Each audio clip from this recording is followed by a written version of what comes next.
I'm trying to tell him. Hey, everybody. I think Glenn is having some technical difficulties. Oh, yeah, I didn't push we him. are here. God, oh, I knew I was going to do that too. I'm Amanda, and this is my lovely co-host, Glenn. Coming to you live from my mom's attic. You didn't get that part. And in the eye of the storm, we are so dedicated. We are here under hurricane and earthquake watches and warnings. And good Lord, it's just chaos. So, and yes. I'll have to edit that crap out. All right. Good God. Well, our first guest shouldn't really be a guest. We should just call him a regular because we love him so much. Let's welcome Greg out. You will remember Greg. Well, everybody remembers Greg. He's that weirdo that films the Bigfoot movies. So I know I wore my hat just for Greg tonight. I'm doing fabulous. How are you guys? Good. Doing well. We have missed you. So what's new in your life since we last chatted? Kidney stones. Oh. Oh. Yeah. But anyway, besides that, I had a really good productive meeting today with a new manufacturer for my DVDs. And I do believe that I'll have that all squared away and wrapped up real soon. And yeah, I was thoroughly pleased with the way the meeting went today. Awesome. I can't wait to see the new movie. Mm-hmm. Have you guys seen the teaser for the new film? Mm-hmm. I don't think I have. Oh, it's so good. Yeah, you're missing out. You're missing out, bud. I'll have to go check it out. Yeah, well, I've been preoccupied for the past 2 months, so. Mm-hmm. It has a little creepy vibe to it. I love it. Yeah, me too. I've been preoccupied. Is it spooky? It's darker. It is. It's going to be darker this time than the other ones, because it's centering around missing people in the national forests. So I wanted to give it its due reverence, so that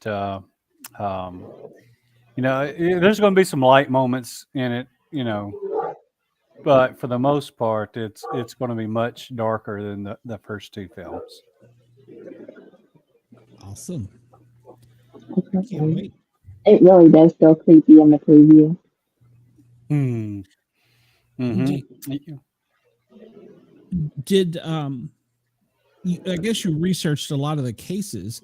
Did you have one particular that was stand out, or was it just the whole? Well, we focused in on two cases. There's certainly a lot of cases there, and I don't want to seem like any of the other cases were insignificant, because they're not. Each and every one of them has their equal amount of importance. However, we did focus on some of the ones that we could get more of the information on.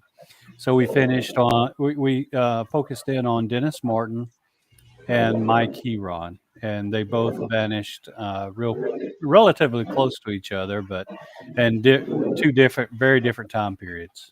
When you say time periods, you mean years or time of day? Yeah, like in years, and both of them was in broad daylight. Yeah, so Dennis Martin disappeared in 1969, and there was a huge effort that went into trying to find him, and they were unsuccessful. And Mike Heron, and I keep forgetting the exact date. I forgot whether it's 2005 or 2008 that he disappeared. So it was much more recent. And the circumstances around his disappearance was quite strange as well, because he apparently took off on his SUV down a dirt road on his property, and whatever it was, he left his wallet and all of his other effects in his truck. So he wasn't robbed, but there, you know, where he left the SUV, the ATV rather,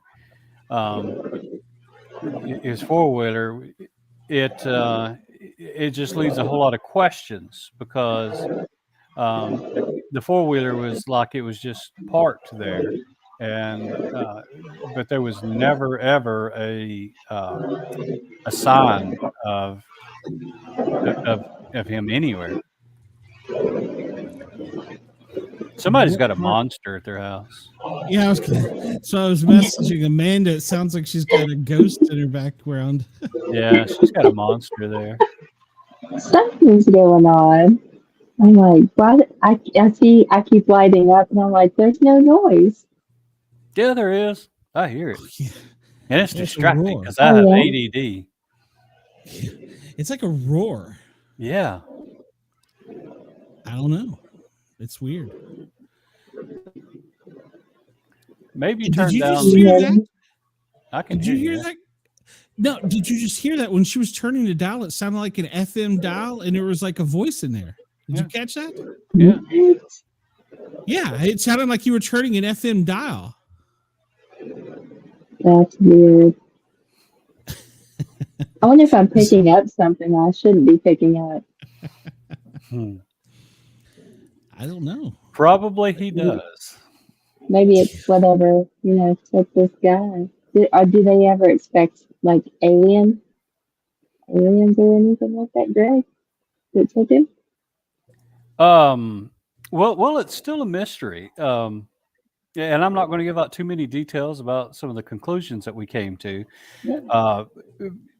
But there's some interesting history behind it. There's some evidence that comes out that that people knew, or the people in powers that be rather knew of the wild people there, the feral people, and there were some efforts to eliminate them.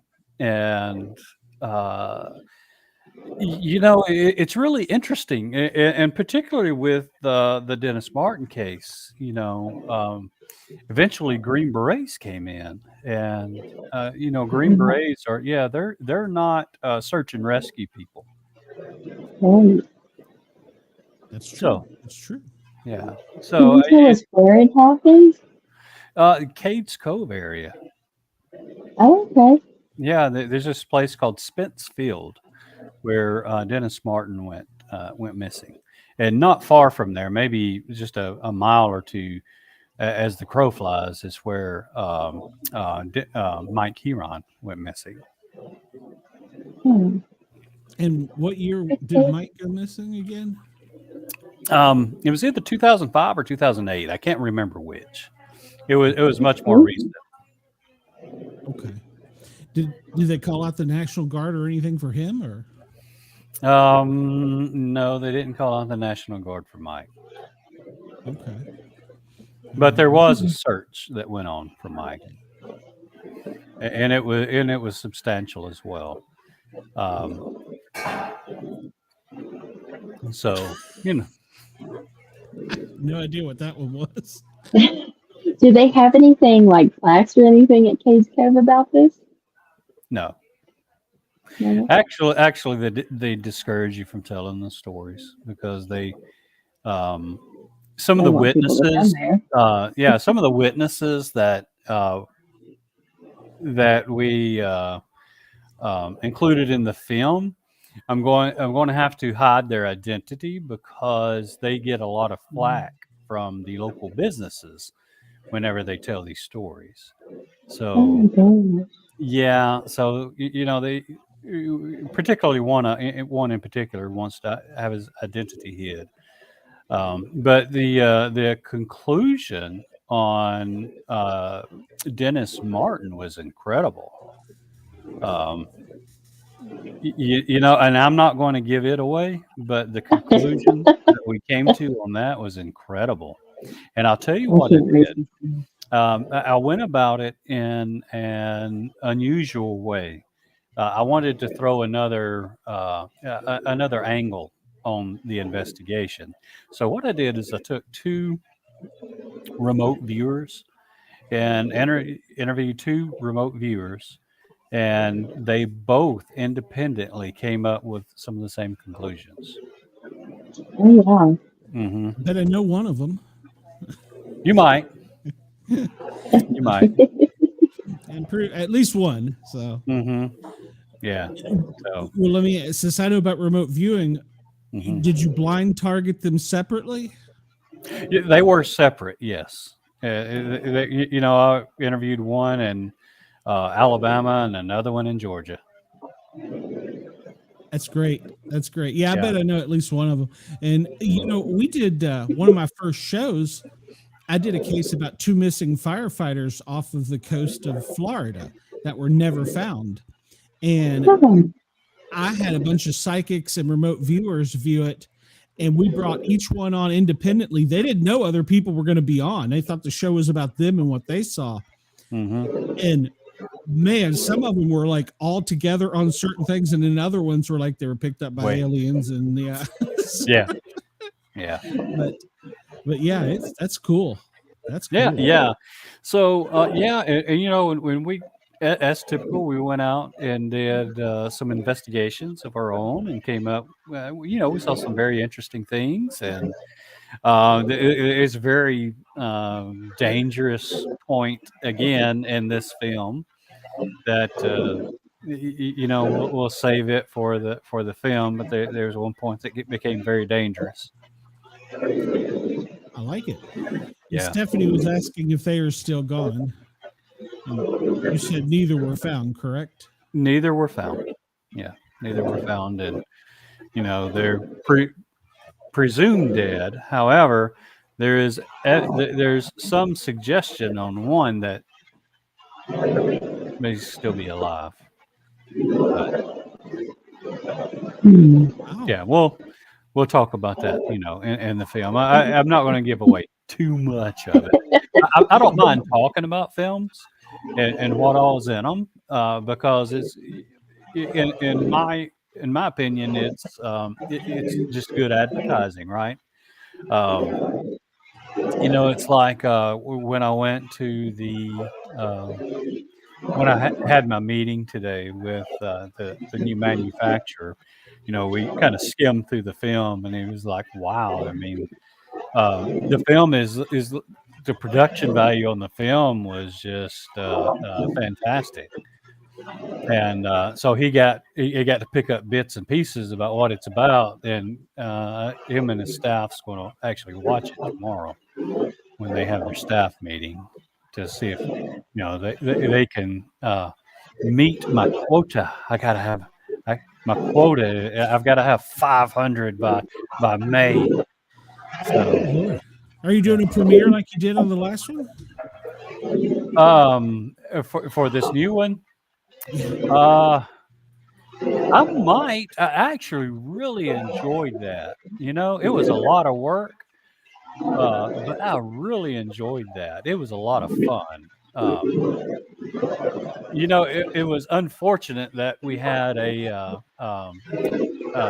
storm coming through, and there was a lot of there were some cancellations, but had you know, aside from those cancellations, it would have been completely packed in there. So I was really happy. I hope that everybody else had a good time because I had a blast. Oh yeah.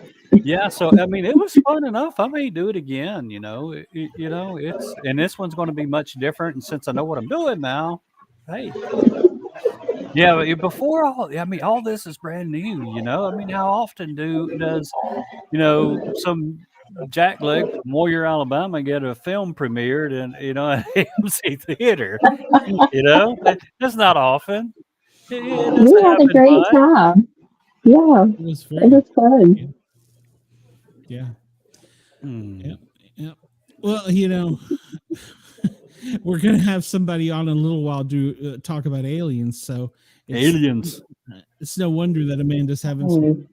I know. I tried to turn it, and it's still popping up. On that note, have I given my alien story to you guys? My encounter story. Oh, was it when you were a child? Yes. Yeah. Okay. But Well, I'm good. always able to want to hear more. So, Oh yeah. Well, the story's always the same. I mean, I tell as much as I can remember. Yeah. But when I was a small kid, we had just this beam of light come down, and I saw something the other day that really reminded me of it. It was these dudes that was cleaning rust off of like metal objects with these lasers, and I started looking at the edge as it was being running that laser over the rust, right? And I was like, that reminds me of the edge of the light beam that came down on us, because it was very, very well defined, right? And there was zero diffusion uh, in the light beam. So, and then I remember being able to feel the light, right? Like it was something tangible. Of course, it was like static electricity or something. So anyway, I had the light. I'm Huh? gonna mute you for a minute, Amanda, because it's horrible. Yeah, Okay. I had you no got idea what's monsters. going on. Okay. She's got monsters. Yeah, they were roaring. Just you can unmute yourself when you want, Amanda. It was a little loud. So, when you said that brought up instantly something for me, which is weird, but because I hadn't thought about that in a long time. But I remember as a kid sitting on the couch and a storm was coming up and I was looking out the window. This is when I was outside of Washington, D.C., and lightning struck. And when it did, it was like it came through and it went into my hand. I mean, it didn't hurt or anything, but I could say when you were talking about that was like, whoa, wait a minute. That's kind of weird. So interesting. Did it have the sparks too? Like when you were talking about with the, I guess they're deoxidizing, I guess is the technical term. Did it have the beam of light have the sparks around it, or was it just I don't remember seeing that. I can't say that it didn't, but I don't remember seeing that. I do remember like holding my hands out like this and thinking that thoughts through a kid's mind is just strange, but I remember thinking, I can hold this light. I'm holding it, but again, it was probably the static electricity from when it was or something. I don't know exactly what. Oh, Dizzles. Oh my God. Yeah. That scared me. Everybody went to sleep. I'm joining. Yeah. So, and then it had the ability to go through my grandmother's porch once we were, I remember being on the porch, right? And so that part was really weird. And with the point where the light like shined down on us, it was kind of dusky dark. You could still see, but it was kind of dusky. And when when I was on my grandmother's porch, it was completely dark. I mean, very, very dark. So some time had passed, but I don't recall how much time. And I don't remember how I got to my grandmother's porch. And again, my brother saw the craft. It was like, a giant triangle, Wow. So, It was weird when you were saying that did just come back to me when you said that. And when you held your hand out, that was the same thing I did to the lightning at the window. Huh. Okay. I'm going to stop thinking about that because now you got me thinking I was picked up by E.T. Yeah, you may have been, brother. You may probed, actually have been. You were so probed. You were probed. I was probed yesterday, Dizzles. I heard you had an experience. I did. Oh my God, I did. So I know how Cartman feels now. You guys, my ass. It's just a joke, guys. It's just a joke. And Scott Baio gave me a pink eye. Scott Baio. Good Lord. I never know what I get when I'm getting a dizzle. Especially Amanda, did you go ahead? I say, especially when it's not got nothing to lose right now, just hanging out. I'm not sure really what to make of that comment. I'm just going to leave it on the screen. Yeah, just leave it right there. Dog the bounty hunter? Well, Except put it over on Dizzle's side. I don't want him thinking that it was happened to me. I am a dog. Yeah, Chris asked, how did I ever forget it? I mean, I guess I didn't forget it because when you started talking about it, I was like, yeah, I remember I can see my neighbor's house and the lightning bolt. And when you said you had your hand on it, I was the same thing. It was like, wow, the lightning came through the glass. Mm-hmm. Which would be very unusual for lightning to do that, to come through glass. Yeah. So I'm not so sure it was lightning there, Glenn. Yeah, great. Well, now I got another story to tell on BobbyDizzle.com. So and apparently that's her boyfriend's nickname, so it's okay. Yo, dog. So No. Wow. What? That changes everything. So when will this next be the one you're working on now come out? Mm-hmm. Because well, lesson learned from the Land Between the Lakes. We put it out as soon as it was completed. We put it out, and I'm not going to do that this time. I'm going to make sure that all the DVDs are ready and everything else is ready to go. So it might be early 26. Yeah, about that DVD, Greg. Yes. I was just telling Glenn there, Dizzles, that I had a good meeting today with a new manufacturer. So I think this new manufacturer can do it. They looked at it, he said it should be no problem. And he's local, so I can go and visit him anytime I want to. And you'd think that Brent would know somebody. You would think. That's Eddie Van Adler, for God's sakes. Yeah, I just when you've never done this kind of stuff before, and you don't really have a mentor to.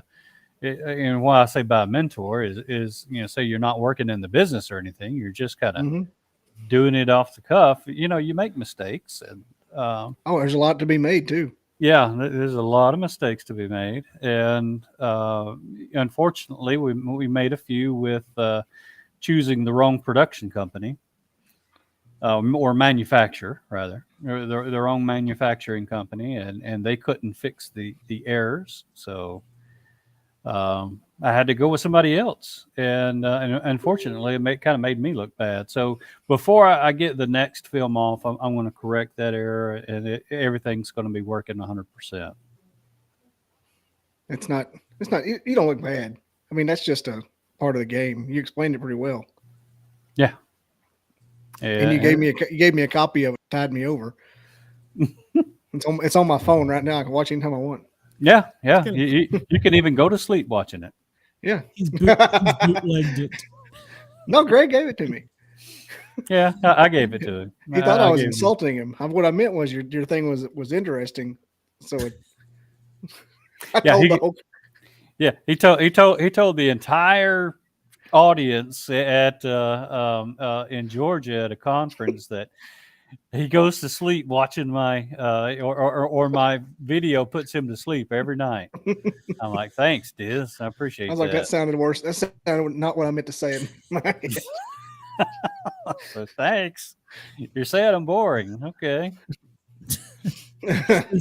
There's a reason you're not on the emails, Bobby. For the reason, yeah. Put everybody to sleep. Wow. Amanda, jump in here if you think you got it fixed. Because we need a beautiful lady's opinion instead of these two hairy guys. we do. Hairy guys. I thought hairy man was the point. How's that? Yo, beautiful. Ooh. Oh, excellent. I just uninstalled and reinstalled everything. Yay. This sounds perfect. sounds perfect.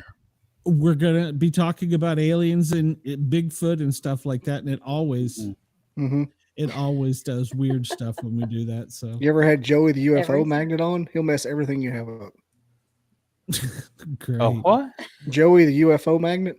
That guy long.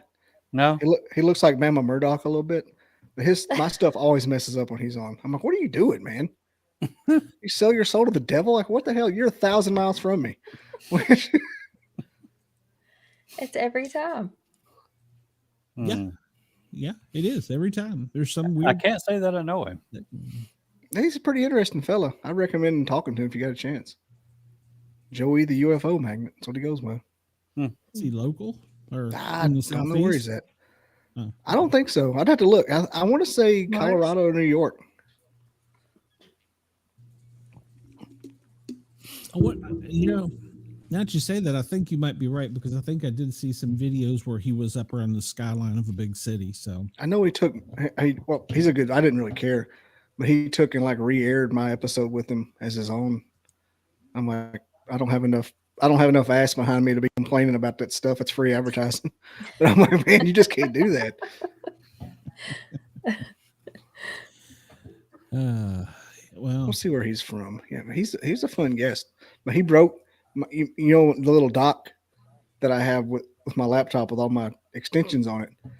It fried. I had to get a new one. Tulsa, Oklahoma. Just like smoked out. I mean, it just didn't work anymore. Just quit. I mean, as soon as we tried to connect for his episode, my stuff broke. I had to get new things. Wow. I had it for. I'm like, what in the actual hell, man? and I got a new one. The next time we just kind of did it real slow. So let's do this real slow. Don't touch anything. Baby steps. Greg, have you been to Elkmont? I have not. I want to go. Yeah, there's a lot of places I've not been. I've been lucky enough to have some experiences, wherever I've gone. But I mean, it's not like though that I've discovered these places because I was really told where to go, and I've just accompanied other people that's been there, and nobody has offered to take me to Elkmont. Well, I'll go. Let's go to Elkmont. Yeah, you're going to Elkmont. You talking about Elkmont, Alabama? Sure. No, it's like an old town that was hidden away in the Smoky Mountains. So I'm not sure how hard it is to get to it, but it's pretty overgrown. But I know you can actually go. You can go and walk through the buildings and stuff. I think it's a hike, isn't it? It is. Yeah. Isn't that one of the towns that was involved in the Manhattan Project? That was Oak Ridge. Oak Ridge, okay. Yeah. I thought there was two in Tennessee. Two towns in Tennessee. Was. There's something about Elkmont. I don't know of another one, but there may have been. But yeah, it's on the ghost town list along with Cades Cove. Didn't you and I have a big talk about it one time or something? Yeah, I was talking to you about it in the chat. When you were talking about doing your Appalachian research. I was like, oh, you need to look into this. Yeah. Dude, I think I'm going to do that. Like every state in Appalachians, do like a whole hour on it. Yeah, that would be awesome. I definitely want to go to Elkmont, though, if you want to go. Dizzles, you got to go on an investigation with me sometime. I think we'll try to be there in October if I can bring the little one with me. Yeah, she just can't. Yeah, she just can't go out with us. We'll make her bait. Tie a rope around her and send her into things. No, I promise you, the encounter that we had there was extremely scary and intense, and I would not want to put her in that. I wouldn't want to put anybody in that situation. What makes you think I want to do that? That scares me. Well, you got to be bait. I don't mind putting you in there as bait. I want Bobby to do it. Yes, pick Bobby. I'm Catholic. That stuff's real to me. That stuff will get me. It's real. It is. It's real. What I mean, I saw one. and you saw how my camera guy acted and reacted. I mean, it's real. Everybody there saw. I wasn't the only one that saw it, so I'm glad of that. There was another guy that saw it there. I played that scene for my family at Sunday dinner last week. For Sunday dinner?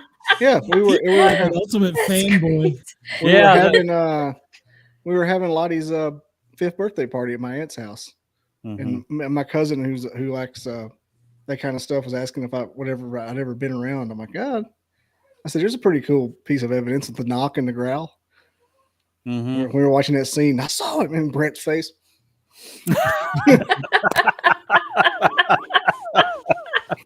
It's real. I'm telling you, that crap's real right there. Yeah. I love it. Wendell, if you're coming with him in June. It's just you and Wendell. It's going to be great. Yeah, 110. Well, it depends one on sleeping bag. Oh, dear God. No. Dizzles. Shame on you. Never know. You never know what you're going to get with the Dizzle. I know.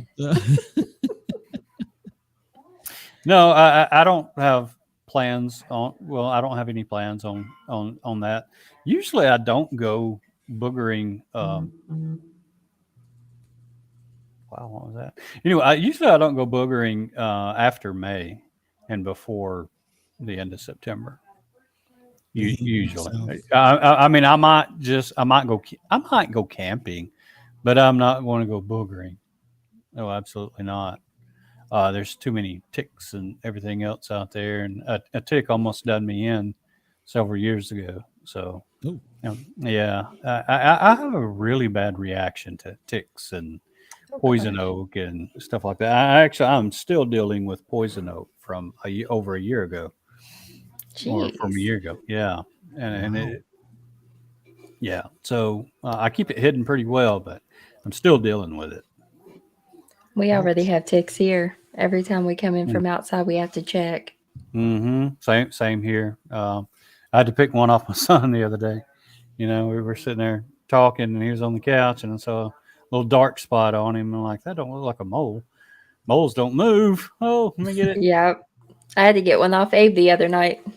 And he just walked out to the middle of the yard and back. Oh, goodness. Well, you know what? At least he can get up and walk around. Yeah. Yeah. That's true. Yeah. One of our first outings with me, Bob, and Big D, we went out and we sat in the middle of a forest road, and we all had, looking over each other's back. And I came home that night. I don't think we stayed. I think we just stayed real late. I don't think we were allowed to stay in that area. And when I come home, I look like I had freckles. And I called Big D, and I'm like, what the hell is this? And I described it because I had never seen it. And there was some kind of little teeny tiny lymph larva or something tick. It was just basically just out of the nest.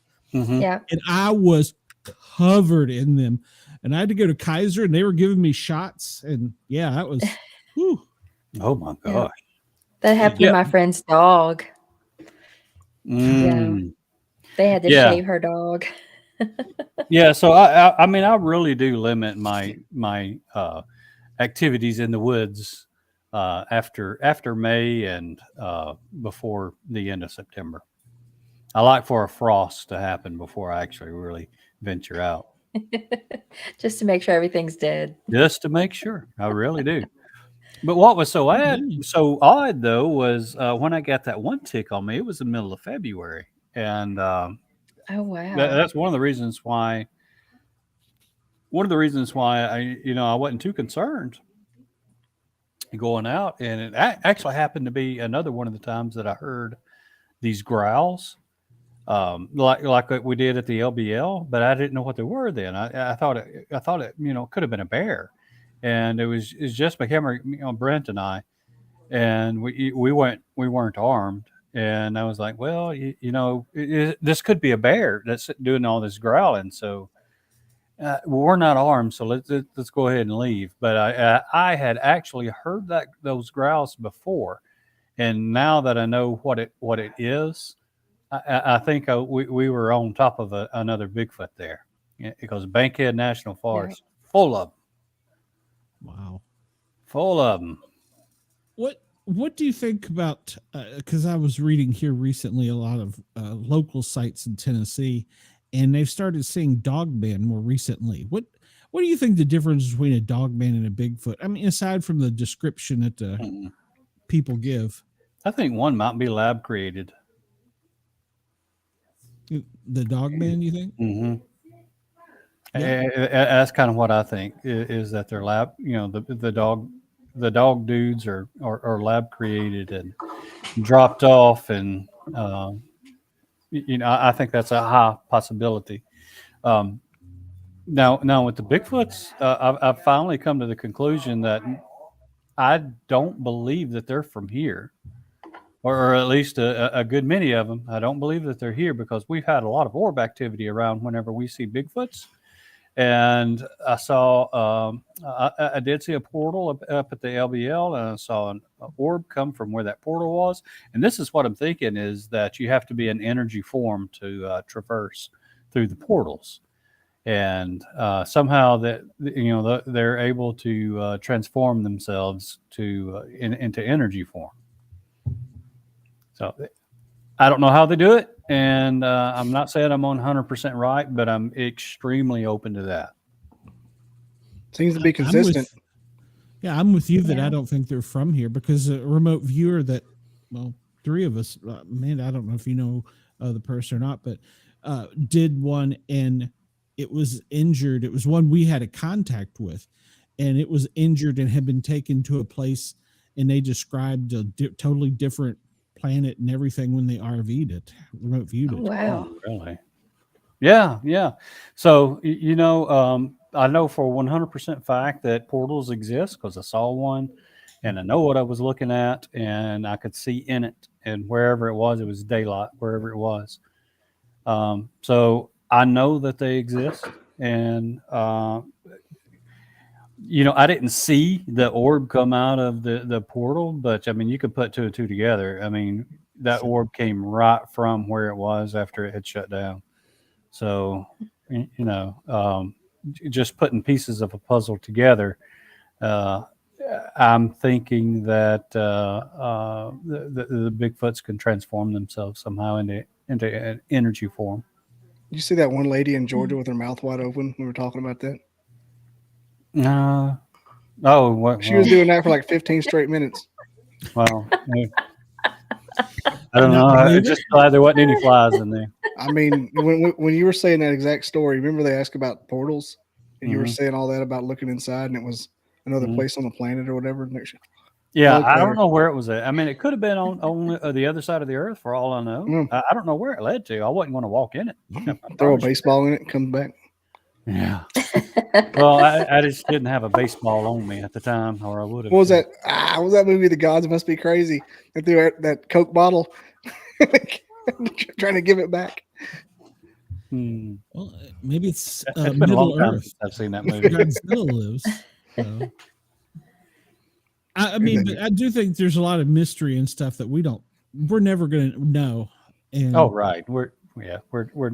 I have come to that realization that I'm not going to figure this puzzle out, but I can start putting pieces on the board for the next generations, and we need other good investigators, younger investigators out to help carry on this. And not only do they need to help carry on it, they need to get with some of us older investigators that's been around the block, and so they can learn from us and clear up some of their preconceptions. Because I tell you, when I started, I had a lot of preconceptions about Bigfoot and ghosts and all this other stuff. Because I thought at one time, I thought it was a bunch of hooey, but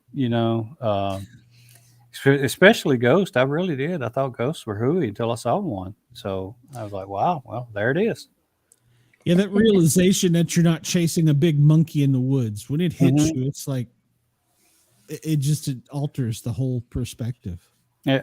Oh, it absolutely does, and especially when you come when you come to find out that some have been extremely close to you that we never saw. When we filmed the Downy Booger, and we were actually filming that orb. There was an orb in the background, and that's what we were filming.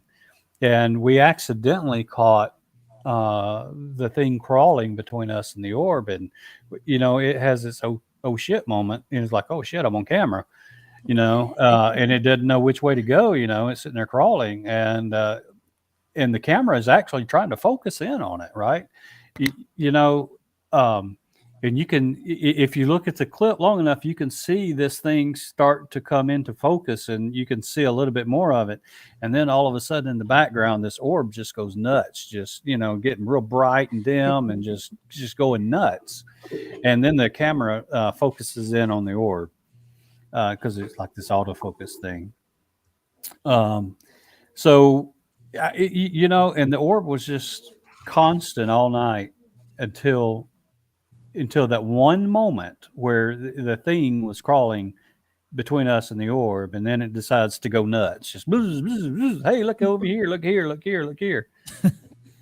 I think that's really what it was trying to do. I think it might have been another one that was distracting us and distracting us from it. So, that's always been in the back of my mind. Like, why was that orb just going berserk at that one moment, So anyway. Yeah. No, that's it. Once you're in an experience like that, it changes you. So yeah, it does. And then you think back, well, damn, how many other times was I within arm's reach of one and just never saw it? Because this thing, the orb was probably 100 feet away from us, and this thing was clearly probably halfway. So it was probably 50 feet away from us. And, you would think you would have heard it, right? No, it was it was real windy that night. However, still should have heard it. I went to walk to my truck one day and heard breathing in the woods. And Really? I started walking toward it. Yeah. Started walking toward it, and it stopped. It stopped breathing? The breathing stopped. Yeah. Scared it. Held its breath. Yeah. Something. Yeah. But I heard breathing. Was it Darth Vader? It wasn't that type of breathing. I don't know what it was, though. It makes you wonder. Yeah. I never saw anything. I've walked all the way over and never saw anything. Mm-hmm. Well, like I say, I think they've got some abilities that we don't. You hear this cloaking theory, and I don't necessarily think they cloak per se. I think they might phase to where you can't see them. If terminology, semantics, they disappear. How about that? Because you would have to phase if you changed yourself into an energy form, right? So I think they're able to phase out enough to where we can't see them. Call it cloaking if you want to, but if they've got the ability to change themselves into energy, they've got the ability to phase themselves, because that would just be part of the process getting to that energy form. Yeah, that's right, Chris. Trying to take me to the dark side. The chances of Darth Vader are low, but never zero. There's never zero. What's the impressive part is apparently she intimidated because it knows that she was a wrestler and was going to whoop its ass. That's right. Just held its breath so I wouldn't find it. Mm-hmm. Pile drive it. Put the suplex on it. I almost pictured that. Right. Get AI to do that one, Glenn. I'm afraid to. What would What would be the name though for like you know we got I don't know the proper term. I'm going to offend some people, but I'm going to say it anyway. Midgets. What would be a midget Bigfoot? Has anybody ever seen a midget Bigfoot? Littlefoot? Isn't that what a yowie is or something like that? Aren't they smaller ones? It's a new fetish unlocked for me. Well, there's a rabbit hole. Didn't know I liked that. That is unlocked. It's like a new level. My God. New kink unlocked. Had no idea. He's gonna be googling that later. Isn't the skunk ape like a smaller version? Because of the principle of animals living closer to the equator make them smaller, and so the skunk ape is below like Tallahassee. They never get above it. Yeah, like a smaller version. Yeah, it's like the Mason-Dixon line for them. Yeah, what's that equator principle called? Equator. I have no idea. I think you made it up. It's a real thing. I'm not.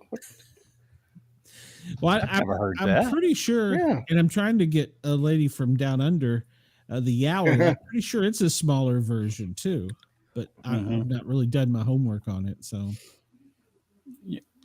should get JoJo. It's called the Bergman's rule. Bergman's rule. Bergman's rule. It's related to the animal size. Closer animals get to the equator, the smaller they are. That's weird. Well, you know, on the island there in the Keys, they have deers that are the size of dogs. Yep. Everywhere. That's why they I was talking. Who was we talked about that with the Orang Pendek. Yeah. The Adam Davies. No, not Adam Davies. Renee. She was on here with us on this channel. The short hair from Florida, Ocala. We talked about that on here. Oh, yeah. Marie. We talked about how the skunk apes were smaller. Marie Mayor? Yeah. Couldn't think of her dang name. Like, you had her on your show? I have, yeah. Yeah, I had her. Dang. I'm not even going to say it. I always just tell everybody that I know Bobby Dizzle, and it's like they either block me or I'm in. So you didn't need the people that blocked you anyway. Block you or you're in. Those are the people who are offended or everything. It's like flipping a coin. All right. It hasn't steered you wrong yet. No. You know she's going to be at the festival in Townsend. Mm-hmm. She was on like literally this show with us night 6 months ago talking about this exact same thing. I couldn't remember it. Yeah. Oh, really? Yeah, because the skunk apes are all scrawny and whatnot. Mm-hmm.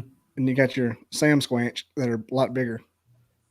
Sam Squanch? Sam Squanch from Trailer Park Boys. Oh. It's a Sam Squanch. Wasn't the show where you made up Ain't Deer, was it? Ain't Deer. No, that was Carissa. That was Carissa. Yeah. That was I talked to Heather Moser from Small Town Monsters a couple days ago, and I showed her the Ain't Deer. It's completely in Bobby's imagination, and he went down a rabbit hole with it. And I made a whole video about it too. It's hilarious. He did. Very much. Yes, he did. He made a whole video about the Ain't Deer. It was too funny. much time on his hands. Yeah. The one that worked at Amico had nails. Why do they have nails? Oh my god! It was like a dude ain't deer, but he had like fingernails. I had like a Coke pinky. AI just threw that in there, a little salt.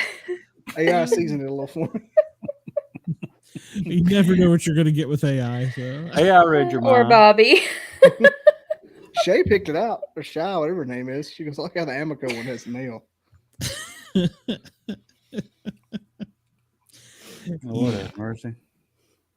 I'm just surprised when I get for this show, I put in the AI I wanted a Bigfoot and a Dogman in the woods, And some of the things I got back, holy cow, like I got like a tall alien like thing with a boxer's head, and I'm like, what is this? I'm not putting that on there. So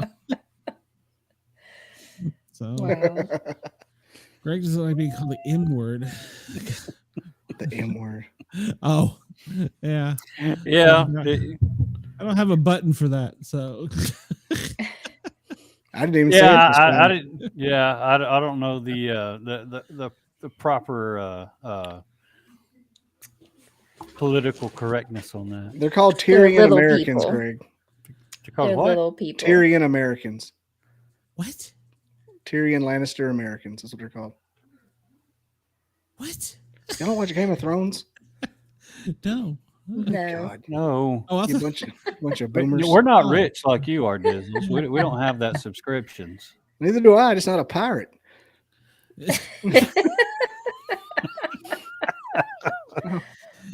oh, he is a computer techie. So That's not a steal They're things. little properly. people is the proper term. No, the people. little people are actually the Puckwudgies. the cryptids from the Cherokee. Mhm. That's the little people. That So goes they can't with it. steal the name. They can't steal the name. Mm-mm. Nope. If that could be a Supreme Court case, I would lose my absolute shit. Just Cherokee versus a platoon of little people. Hell Nope, no, we won't go. They can't steal the name. I'm They'd sorry. be like, It's hell taken. no, we won't go. Hell no. Protest. oh, geez. They threw javelins at you. You know, Yeah. all of a sudden you get hit with all these toothpicks. It's like the brownies on Willow throwing those spears at everybody. Like, what in the? Have you seen the Facebook videos of the little people, and one's like, I don't know, riding a motorcycle, and then it shows like a person sitting on the sidewalk, and here comes a little toy motorcycle, and it's supposed to be them riding it. Oh, There's yeah. tons of those. My algorithm knows me too well. Person of yeah, okay, pause. Person of small structure. Yeah. Stature. So, Hey. yeah. Sorry, didn't mean to Don't offend talk you. about the man's structure. Yeah. He's Those an fighting angry elf. words. He's an angry Yeah. elf. An angry elf. Remember the elf movie? Yeah. Will Ferrell? Mm-hmm. He's an angry little elf. Mm-hmm. Well, you know, speaking of that, have you ever heard of any stories in the Appalachia about little people, fairies, whatever you want to call them, and going into, you know, like trees and stuff? You know, I have heard about the little people, and I've also okay. I was watching a podcast for. It's funny that you mentioned. Well, you said Heather Moser, but you know, I was watching Jill. Roddenmeyer. Yeah, Roddenmeyer. Remdizabizn. Eckenbecker? Yeah. I was watching their podcast for the Flash of Beauty, and they had a guest on there that I thought was absolutely just phenomenal. And she claims like to have like psychic abilities, and says that she talked to some of these small dark figures, and that they also come out of portals. Rimmon Snyder. Yeah, Rimmon Snyder. She's nice as hell, though. I've had her on. She is. She's very nice. Yeah. And the other dude is sometimes. You gotta keep the topic. Yeah. You're messing with my ADD. So the guest was talking about these dark little figures that came out of the portal, and it solely reminded me of Adam Davis's story when he had seen a portal out there in Oregon, and these two little small, stocky little dudes came out of the portal, and they said that they like did battle with them like for 2 nights straight. You know, these two little dudes would try to charge them and stuff, and they'd hit them with flashlights, and everything would disappear, and A few minutes later, the portal would open back up, and out step these little dudes again. So the little people really reminded me of that story, and that's could be what the little people are. So, it was just a new theory that I threw out there that really reminded me of the story and the little people. So, but I haven't heard of them walking into trees. No. Yeah, I mean, they like disappear into things, and it's not a portal that's like they do, but they go into trees and stuff like that. Mm-hmm. It's like they just are absorbed; their energy is absorbed in. I've heard that some of that stories in the Appalachian. So they phase. Sure. Yeah. That's that Phalor I was playing that clip on about the bodies turning into leaves and stuff. I mean, at the end of the day, they say we're just energy in a meat suit. So, yeah. I mean, everything is energy and vibration. So, yeah. Well, that gateway process from CIA, that'll worry you to death. Don't go down that rabbit hole if you don't want to. No, I've already been down that rabbit hole, and it's disturbing what the CIA says about that. I mean, how is that we're real and we got to go to work in the morning? What am I doing with my life? Like it even says don't try to make it too fast, it'll ruin your life, which is the principle of manifestation. Mm-hmm. It's right there, which I was like, well, hell. Yeah, and it talks about the other entities that you encounter when you're able to astral project, essentially, remote view or whatever it is that they're doing, and it eventually goes into like a godlike being. So they acknowledge the presence of a creator, a supreme being, or whatever. So the gateway files are fabulous. Like it just says outright in black and white that a thought can become a particle. Like, what, you're just going to say it and walk off? Get your ass back over here and finish that sentence. What do you mean? Yes. Well, during one of our remote viewing classes, the instructor, he's ex 3-letter agency, he said, we're going to do a test. They had a guy that was a dowser, they do energy. Mm-hmm. He said, I'm going to have a evil thought, and I'm just going to kind of aim it out there, and I want you to see if you can find it. And man, he could follow it. And he's like, see, that's what people don't understand. It's intent. It's your energy is, I don't know what he thought, but yeah, the dowser could clearly walk to where the energy was coming out of it. It was the craziest thing. I was like, huh, that's wild. CIA, huh? Wow. Go figure. Yeah. It's where a taxpaying dollar goes. So until it's charged. That and some offshore bank account over in Switzerland somewhere. God, don't get me going. Yeah. So yeah. But yeah, well, I mean, what do they know? That's the kind of thing I would like. What do they know? Like, I want to know. And when you're president, do they read you into this, or are you not high enough up to know? I don't think they're high enough up to know. I don't think they've fully briefed Trump on the realities of everything. No, I really don't, because his hair is not completely gray yet. Although I did notice today that it was graying, but it's getting there, his hair is not completely gray yet, so they haven't informed him of everything. What about the Hillary Clinton email about the Gilgamesh tomb?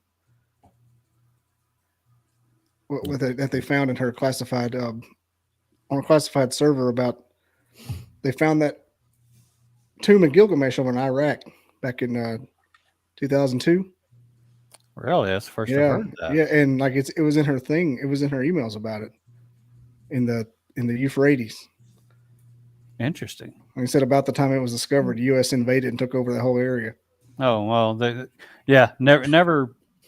There's always secondary and tertiary reason for war. Mm-hmm. It's never for what they claim it is. Look that up. And she had it on there. There's like it's like redacted and everything. Yeah, I'm going to look that up definitely, because the Gilgamesh was part Anunnaki. Mm-hmm. So part of the original cedars or whatever you call it. Yeah, so that's going to be really interesting. I would love to look at that. This is what I do rather than work, is look at shit like that. Yeah, me too. Speaking of taxpayer I'd dollars. rather do this. I'd rather do podcasting all day. I fully intend on it pretty soon. It's sometimes stressful. I will say that. Yeah. I bet it is. That's why I don't do it. My hair is gray enough, and I don't need any more. All right. Well, let me hit a button here real quick so I can timestamp. And I'm gonna step on out. Yeah. Oh, you done? Yeah. My better half is she's throwing arrows at me and like a puck wedgie. Leg, yeah, and chicken legs and all kinds of stuff. So I was gonna come on for like an hour or two myself. So that's fine. Yeah. Okay. Well, you can take my spot, Dizzles. Yeah. Okay. Greg, have a great night. Thank you for coming. Thanks, Greg. Thanks everybody for watching. Thanks for having me on. We love it when you're here. We'll see you soon. See you. Find out which one he is over here. There he is. I have a tornado watch. Alert just popped up on my phone. Let me hit this button real quick so I timestamp it. Everybody, Pine Island FN and WZQR. Thank you for tuning in. WZQR Pine Island. There we go. Thank you. We appreciate your support. Of course, Ross at Yerg's Radio and everybody else. And where is my button? I've lost my button. There it is. Let's get ready to rumble! I'm Miranda Maverick, and when I'm in fight camp, I never listen to the Sport Cat podcast. And everybody, welcome back to hour 2 of the Paranormal Guyz. And I forgot to thank WRFN, Radio Free Nashville, because we can't forget them. We love having them in our network. And of course, we are on the Bigfoot Radio Network. We are also on Yerg's Radio, Rainbow Radio, and now on Radio X in Australia. So we're all over the place. Plus, I spin some records sometimes on the side and play music. So Wendell says that you have been hacking government files again. I don't know I'd have time to do that. I have full access. I don't have to hack. I don't want to know. Well, can you answer some questions for me? No. Oh.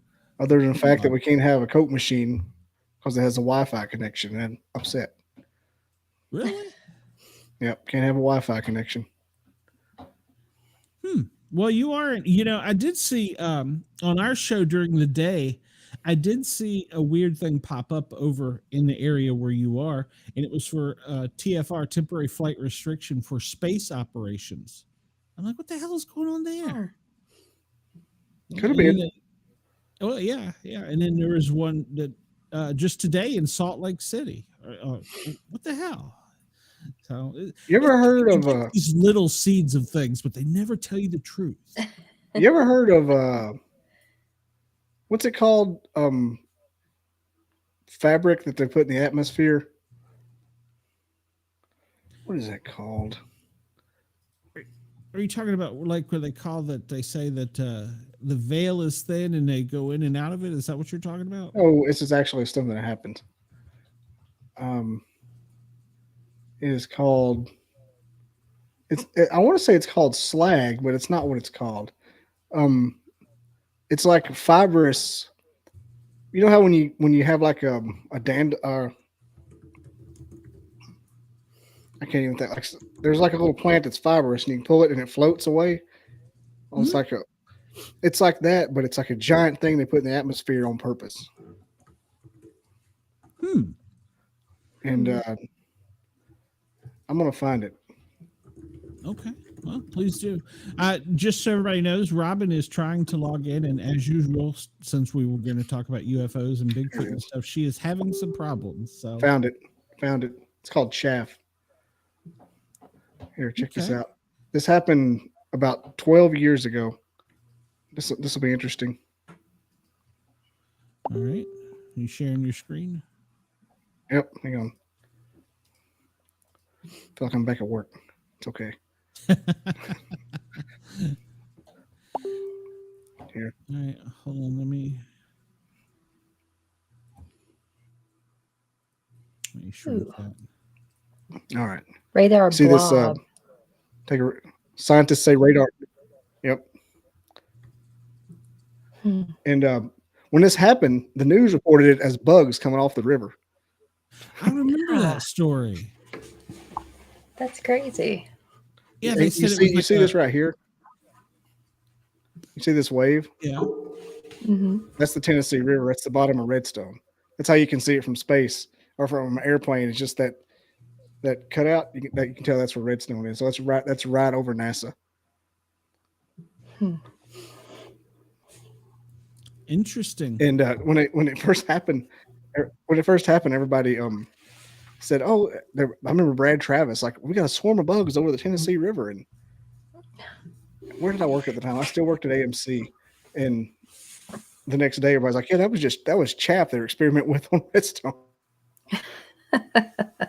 It's like lighter than air fabric. It's floating in the air.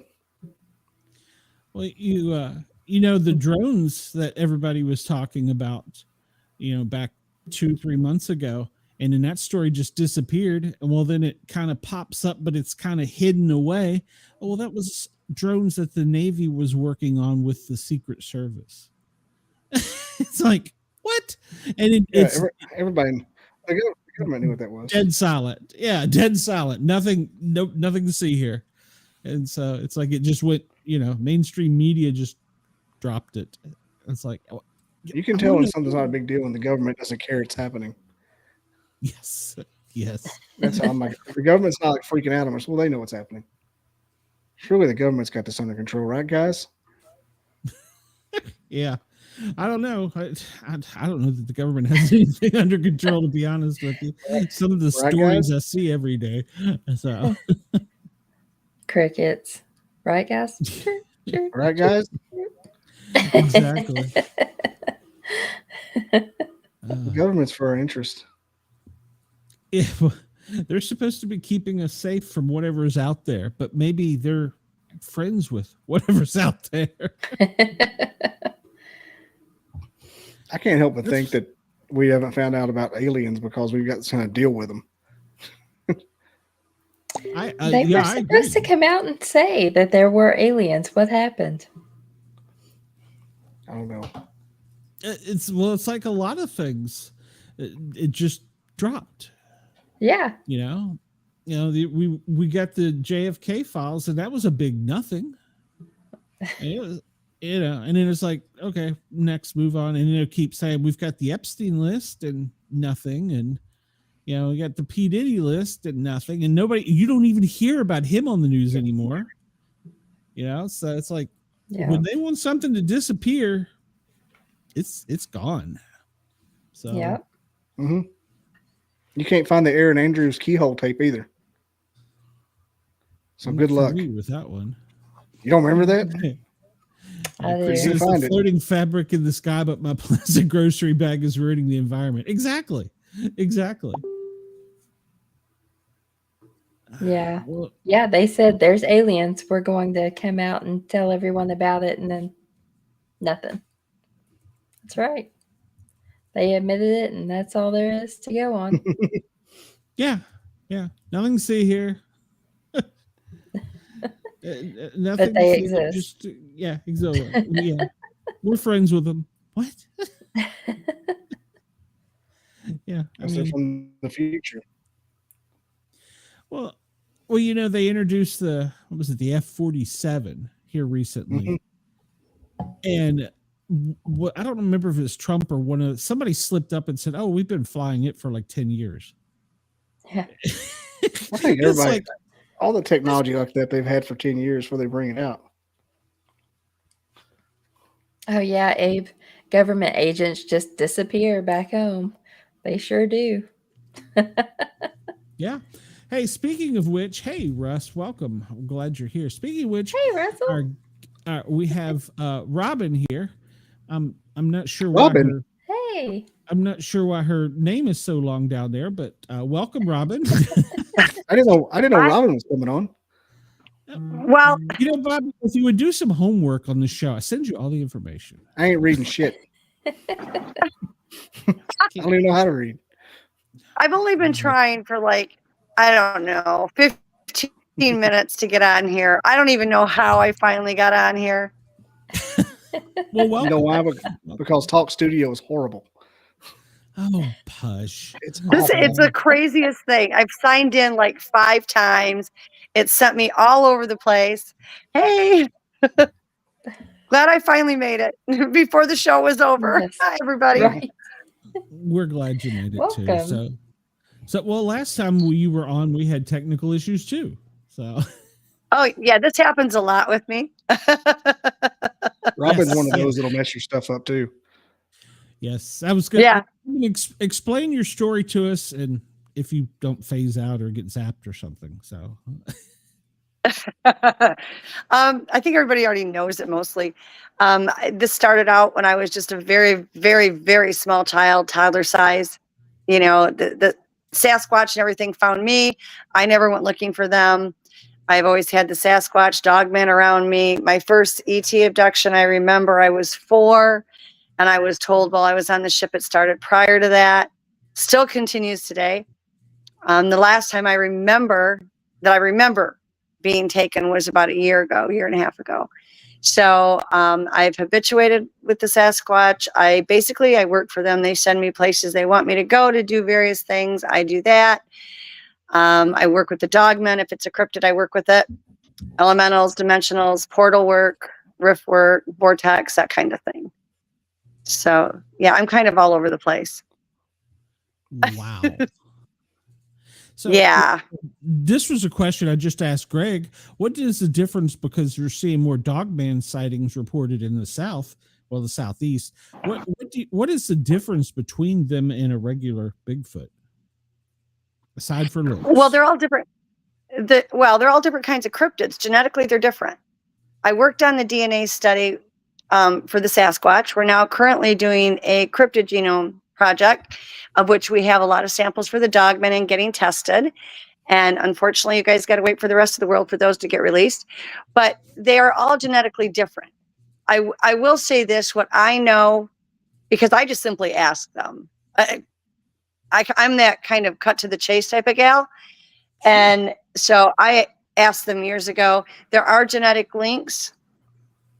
I will say that, especially, connecting them all, but there is a different variant, which is why you get different things. I think people need to realize too, when it comes to Dogmen, depending which kind of canine was used for that hybridization is what you're going to see. Okay.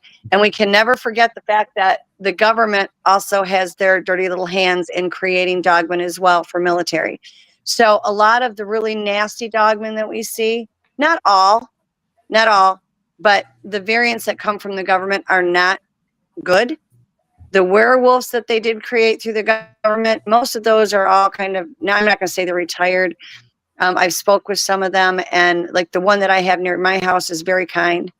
He said he was in a government program years ago. So, we've got that to contend with, because what we already had was not apparently enough. So, we have a lot of things that they create plus what we have. The other thing too is, in every cryptid, in every ET, elemental, dimensional, anything that comes in and out of these portals or is on this planet or other planets, there is good and bad in everything. There is nothing that is all good, nothing that is all bad. And if you ever find something, that says that they are, those are your biggest threat. Because they get you to believe that they're a certain way, and then it's like the sneak attack. And if you don't know how to read the energies, which I do, it keeps me alive, then you're not going to know what you're dealing with, what its purpose is, intent is, or if it's good or bad. But the cosmic balance is there has to be good and bad in absolutely everything. You know, like when we talk about ETs, everybody thinks if they're gray or reptilian, they're automatically bad. That is so not true. So not true. Are there some? Yes. You know, I am not that person that is all about, you know, the bad dogman. Have I dealt with bad dogmen and talked to bad dogmen? 100%. I also get along very well with the dogmen that live around me. I've also had help when there was years ago somebody that wanted to use me in order to gain access to Sasquatch so that they could, you know, bag a Bigfoot, so to speak, decided that they were going to try to kidnap me to be able to do it. What stopped the whole situation was the dogman and the Bigfoot. So, you know, I'm not that girl that's going to tell you that all the dogmen are bad, because I just truly don't believe that. I get along fine with the ones around me. Have you ever asked them, do they believe in a higher power or God or supreme being or whatever? Absolutely. Absolutely. They're very spiritual. They believe in what they call Tahoe, which is God, or our God. They call creator, depending on the clan, the tribe, location, which is cultural, is what they're going to call it. But they're all very, very spiritual. The ones that are not spiritual, oddly enough, are the ones that are aggressive and dangerous. And you hear multiple stories of people pleading the blood of Jesus Christ, and it's actually saved them. You know, when I've talked to different ones and I've asked them, you know, the Sasquatch, when we did the DNA study for the people that did see it, it came out a human hybrid, which angered everybody because nobody was going to believe that. The reality of it was, I had asked them what they were years ago. Long before I ever knew Melba Ketchum existed or the study existed, I found out that Dr. Ketchum existed because the Sasquatch told me to find the woman with the light colored hair. She knew the truth. And I had already asked them at that point. And they had told me then, and this is separate from the study because the study did not have access to the information that they gave me. The study stated they are a human hybrid. Mother side, mitochondrial side, part human, you know, the nuclear side, which is the dad, is unknown. That is 100% true because they didn't have access to test the DNA on the dad's side. Okay, then there's me. Before I knew any of it existed, I said, what are you? Everybody's fighting over you. I'm sick and tired of hearing about it. I already know you're part human. I talk with you, you know, not only through mind speak, but verbally. You know, we did all these great things and I knew they were human. But I said, what are you? And they pointed to me. They said, we're human like you, and pointed to star people. Said star people, pointed to the sky. So then you start asking the Sasquatch when you're actually, whether it's mind speak or verbally and standing in front of them. Some will say that we're star people. Others will say we're children of God. Both are 100% correct. If you read the Bible, it says God created the heavens and the earth. It means we don't get to choose what he created because he created the heavens and the earth. In the heavens are star people, like it or not, they are there. And so actually both cultures of Sasquatch were correct. Wow. That's deep. That's a lot to take. I mean, how did this not affect you in a bad way? Because I think a lot of people would have just kind of went nuts. Well, I'm the resident weirdo because I don't know any different. I was so tiny, like, and I mean tiny. Like my mom talks about when I was, you know, starting to talk, I was always telling her about my friends and I described a Bigfoot and a Dogman. So I don't know any different. I mind spoke, I think, before I probably could verbally talk. So for me, this is my normal. My normal is abnormal. So it doesn't freak me out. It doesn't mean that I don't get scared at times. You know, like I used to, you don't have to be out in the woods at night to see a Sasquatch to begin with. They're not nocturnal, so people can forget about it. They're not.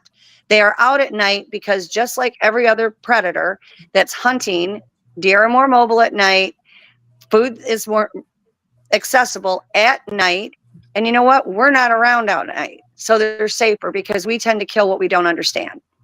So they're safer. They are not nocturnal. And so, but they would come up at my bedroom window at 2:00 in the morning and knock on my window. They wanted me outside. So I would go out in the woods with this clan that I was interacting with at my home. I would go out there. I'd sit out there with them. They'd walk around. We'd talk. I'd watch them. You know, we would play little games like roll the rock to me. I'll roll it back. You know, I had a friend that sent me a hula hoop that lit up, and I tossed that out in the woods, and you see this lit up hula hoop running through the woods all night long. It was a riot. You know, we did all kinds of fun little things. And so, you know, I would talk to them. Now, there were times that they would come up behind me and put a hand on my shoulder. If I knew they were back there, it didn't freak me out. If I didn't know they were there and all of a sudden there's this hand on my shoulder, I would get really tense. Like, I never like totally lost my mind over it, but it would make me I'd have a lot of anxiety over it. There's only been a few times that they've actually scared me, and it was generally not a good one that was around. You know, I don't like not knowing they're there, but that's with anything. It doesn't matter if it's a cryptid or a person. If I don't know they're there and I get surprised, you know, I get anxious like everybody else. A lot of people think I'm like, oh, you're so fearless. Oh, absolutely not. Let me tell you, absolutely not. I get scared like everybody else, but because my normal is so abnormal, it takes a lot more to freak me out than perhaps some people. It's easier for me to know a lot about these things and not have an issue believing it. I've watched it. Like, I've watched them use the paranormal abilities. I've watched them levitate. I've had them stand next to me and cloak. You know, when I lived in Michigan, I would go walking out in the snow, and I would literally watch 3 and 4 feet from me, footprints being made and nothing standing there. You know, it didn't freak me out, you know? And then there's the obvious question. You say to them, okay, how do you do it? Because I'm curious. I want to know. They have no problem telling you they bend the light. Okay, so then you say, okay, how do you bend the light? How do you achieve this? These are higher vibrational beings. Okay, our whole planet right now is going through a vibrational shift to raise everybody's frequency. And that's what's happening. They are already at a high frequency. All the cryptids are. So are the elementals and dimensionals and all these things with the paranormal abilities. In order to access those abilities, you have to have a higher frequency. When I started my business, I teach people how to access their abilities, how to communicate with the cryptids, and you do it all through the collective consciousness and the higher frequency. So if you are watching a bird feeder and a hummingbird goes to that bird feeder, you're going to see the head, you're going to see the body. Few people see wings. They don't see the wings because they are vibrating those wings so quickly, it bends the light around them. Same thing with Sasquatch. Same thing with Dogman and all the other cryptids that all fall into line because they share very similar abilities. So then you get what's called the shimmer. The shimmer looks like Predator. On the movie Predator, it like that gelled water. All they're doing is they're not vibrating as quickly. So they're not 100% cloaked. But once you learn how to read energy signatures, you can find them cloaked or not. Wow. Can anybody do this? What? Can anybody do this? Learn how to communicate? Yeah. That's why I was working with so many people, and it was like constantly. That's all I was doing was teaching people and helping people. And I got divorced, so obviously I needed to be able to work. And I was working, and the problem was I was working all the time. And all the people that I was helping, I didn't have time to help them anymore. So I quit my job. And one of the IT gals that I worked with said, you know what, you're going to do this as a business. And I'm like, no, I can't get paid for it. I've never gotten paid. But, you know, she pushed it, designed a website for me. And so now I work with anybody in any paranormal spectrum that they need help with. Most people, there's two kinds of people. Some that have actual abilities. We all have them. Some people have more pronounced abilities that are just God-given, and they're right there. Everybody can achieve abilities if they raise their frequency. You started out with just your basic grounding, and then you have to tap into learning how to pull that frequency out of yourself and working with that. And then you start with communication with things and the mind speak and all of it. It can be achieved. And my clients have had great success with it, you know, but this is what I've been doing for years anyway. It's not like, you know, it was something I just came up with. I have not learned any of this out of books. I don't, you know, there was one person that I knew, a woman that taught me a few things, and I'm very blessed to have known her. But all the things as far as using all of these tools, I learned from the Sasquatch. I learned it from the Sasquatch, the Dogman, Earthkeeper, what they call the master, which is, in Antarctica that Admiral Byrd talked to. There's actually 4 masters. They rotate on Earth every 22.5 years. Wow. So that's where everything's hidden. I know. And it. Antarctica. Hey, there's a lot going on there. I'm going to jump off here. It's good to see you again, Rob. I didn't know you were coming on here tonight. Yeah, it's great to see you too. All right. See y'all later. He's got some tornadoes up by him. So yeah. I'm tired. I'm just sleepy. I don't think they're going to come over here. I'm about to pass out. I had such a good time. Man, and Robin's over here. I got to Robin a little bit. Yeah, I haven't talked to you in a while. It's good to see you. All right. Take it easy. Take care. See you. See you, Bobby. Well, we have some questions here in the. Hold on, I gotta move this around. That's thing right. I think in the chat, and somebody was asking. Wendell was asking if they have watchers. Of course, I think you answered that with them saying not nocturnal. And but they do have watchers. They do. They have in their certain areas. They will have. You can call them guards. You can call them watchers or whatever that are posted almost like a sentry. And they do. They watch to let them know what's coming into their territories. Number one, they're all through the collective consciousness, so they're all telepathic. The other thing is, you hear them do the calls, whether it's a bird call or whatever. Those aren't just for fun. They're communicating with each other so they can be strategically placed so they can watch all of it. They also will use animals. People don't realize that. They use a lot of animals that are in the woods: crows, ravens, hawks. I've seen them use raccoons. I've seen them use possums. There's not anything that they won't use for that. You kind of get used to people just saying, "Oh, look at, she's crazy." And then you get to the where I'm at, and I'm like, I don't care if they think I'm crazy because, well, they think I'm crazy. I'm out in the woods with the Sasquatch. So I'm good with it. I'll wear that badge proudly. I can't do anything to change it. It wasn't something I chose. It happened to me, and I feel blessed. I do. I wouldn't trade it for anything. I think it took a little bit longer to warm up to the ETs. Right. There's a lot of good ones out there. Greg, do you find it helps to just pretend that it doesn't bother you when you're around something that? You know what? It doesn't, because I don't feel like I'm me. Then it makes me feel like I'm not comfortable in my own skin. When it makes me give anxiety, I own it. I have no problem saying, what, this one really creeps me out. I got stuck out in the woods with a friend of mine one time, and her and I were out, and we literally thought we were in there for 30 minutes and hours had went by. We had missing time. It's pitch dark. Hey, Roger. And so we had missing time, and now it's pitch dark and we can't find our way out. And we had, several of them shadow us out. We had 3 on one side. We had a bunch on the other side, and they were killing a raccoon or something to eat it. That thing's screaming. I'm not even going to lie to you. I was very uncomfortable, anxiety through the wall. I wasn't terrified, scared, because the energy that was coming off of them was not aggressive. It was kind. So that kept me sane. But I'm like everybody else. There's situations you get in, and quite honestly, there are situations you get in, you should bloody well be afraid. Really. There was somebody that said, why every 22.5 years? I wish I knew the answer to that question. I don't. When I tried to zero in and mind speak with it, I had heard about the whole Admiral Byrd thing, and I thought just for kicks and grins, I'd see if I could connect with it. Never thought I'd get a response.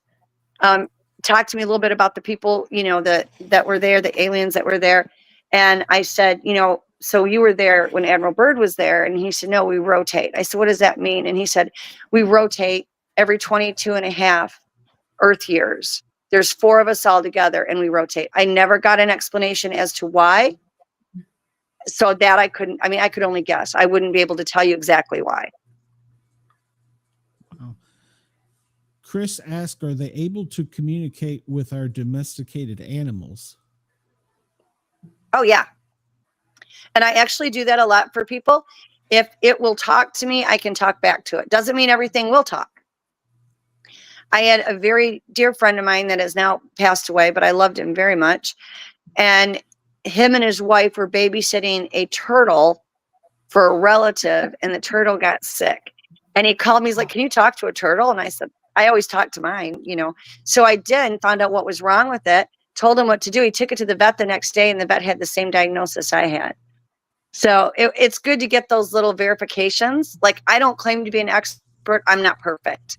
I will be the first to tell you that. But it always feels good when you get it verified. That's pretty cool. I mean, you can. So, do you have to be nearby it, or can it be? No. When you are using mind speak, time and space does not exist. There is no space. Okay. The worst case scenario is, like, when I did the conference in Russia, I spoke with the Sasquatch that were there, and every now and then they will still contact me, and they start out talking in Russian. I'm like, no, remember, dumb girl here couldn't do it. So then they switch back over to English. And once in a great while, it sounds, like they're a little far away, but normally no. It's just like they're like right in front of your face. And mind speak, you need to realize that our people have always been able to speak telepathically. Our government told us we couldn't. The problem with mind speak is people don't recognize they're getting it. They assume that you're going to hear this booming voice in your head. And there are literally so many ways to get it. It could be a sense of knowing. It could be an image, a picture, something that plays in your head like a video. Walking into a situation and going, oh, this is what already happened here. It can be randomly, like maybe you're in the kitchen and all of a sudden an apple pops into your head and you're like, why am I thinking about an apple? I don't even want an apple, because something is putting it there. So a lot of when I work with people on mind speak, first thing we do is go through the entire process of getting your vibration or your frequency up and your energy up, getting hooked into your consciousness, and then knowing what you're getting. It's recognizing it. It's not overly hard. We can all do it. If I can do it, anybody can do it. It's a matter of recognition and knowing what you're getting. And it's very subtle. It's not always loud. Now, I've had, Sasquatch that wanted to talk to me and get my attention, and I was busy. And then all of a sudden it's like a booming voice in my head. They're screaming at me. And I'm like, I got it. Give me a minute. And then I've also had it where it's so subtle, I've missed it. And then they've yelled at me later and said, I tried to soka you, which means, mind speak. And I'm like, I'm sorry. Okay. I was doing other things. I missed it.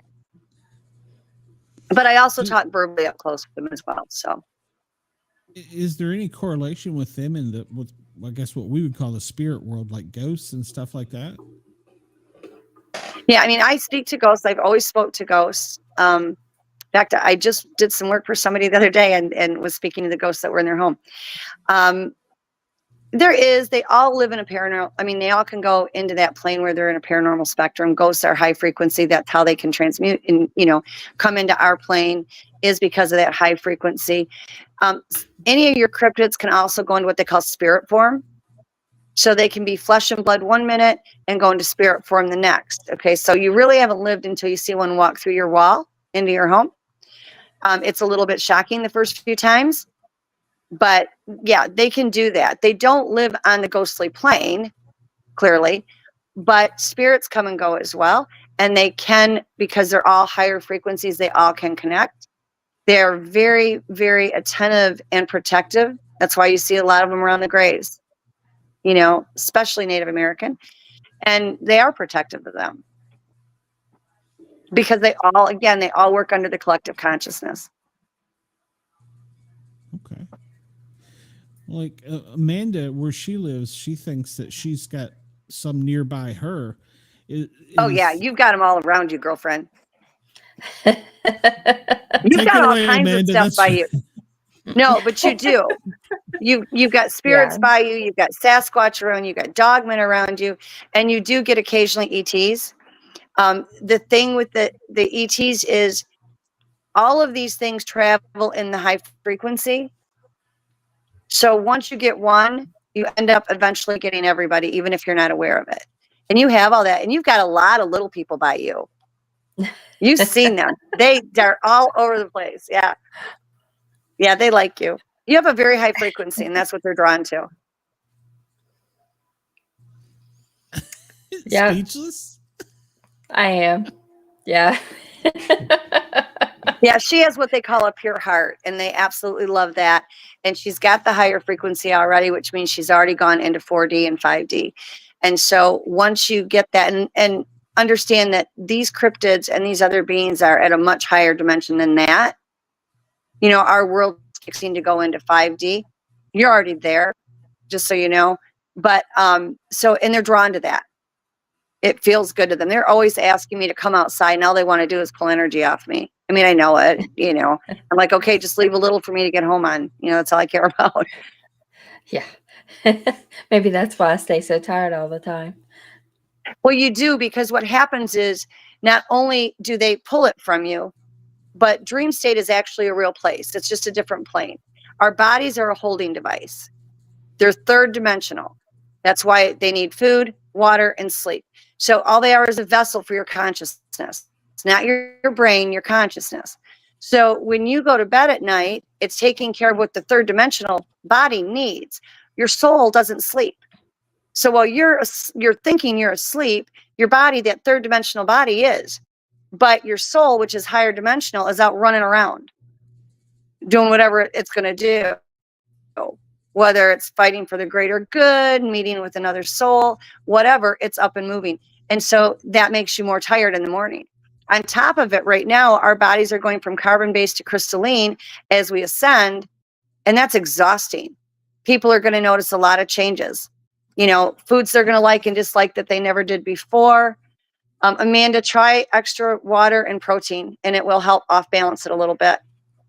And then also, like, be kind to your body. If your body tells you it wants certain foods that you normally wouldn't like I have vegans that tell me all they want is a steak right now. Listen to your body. It knows what it needs to ascend.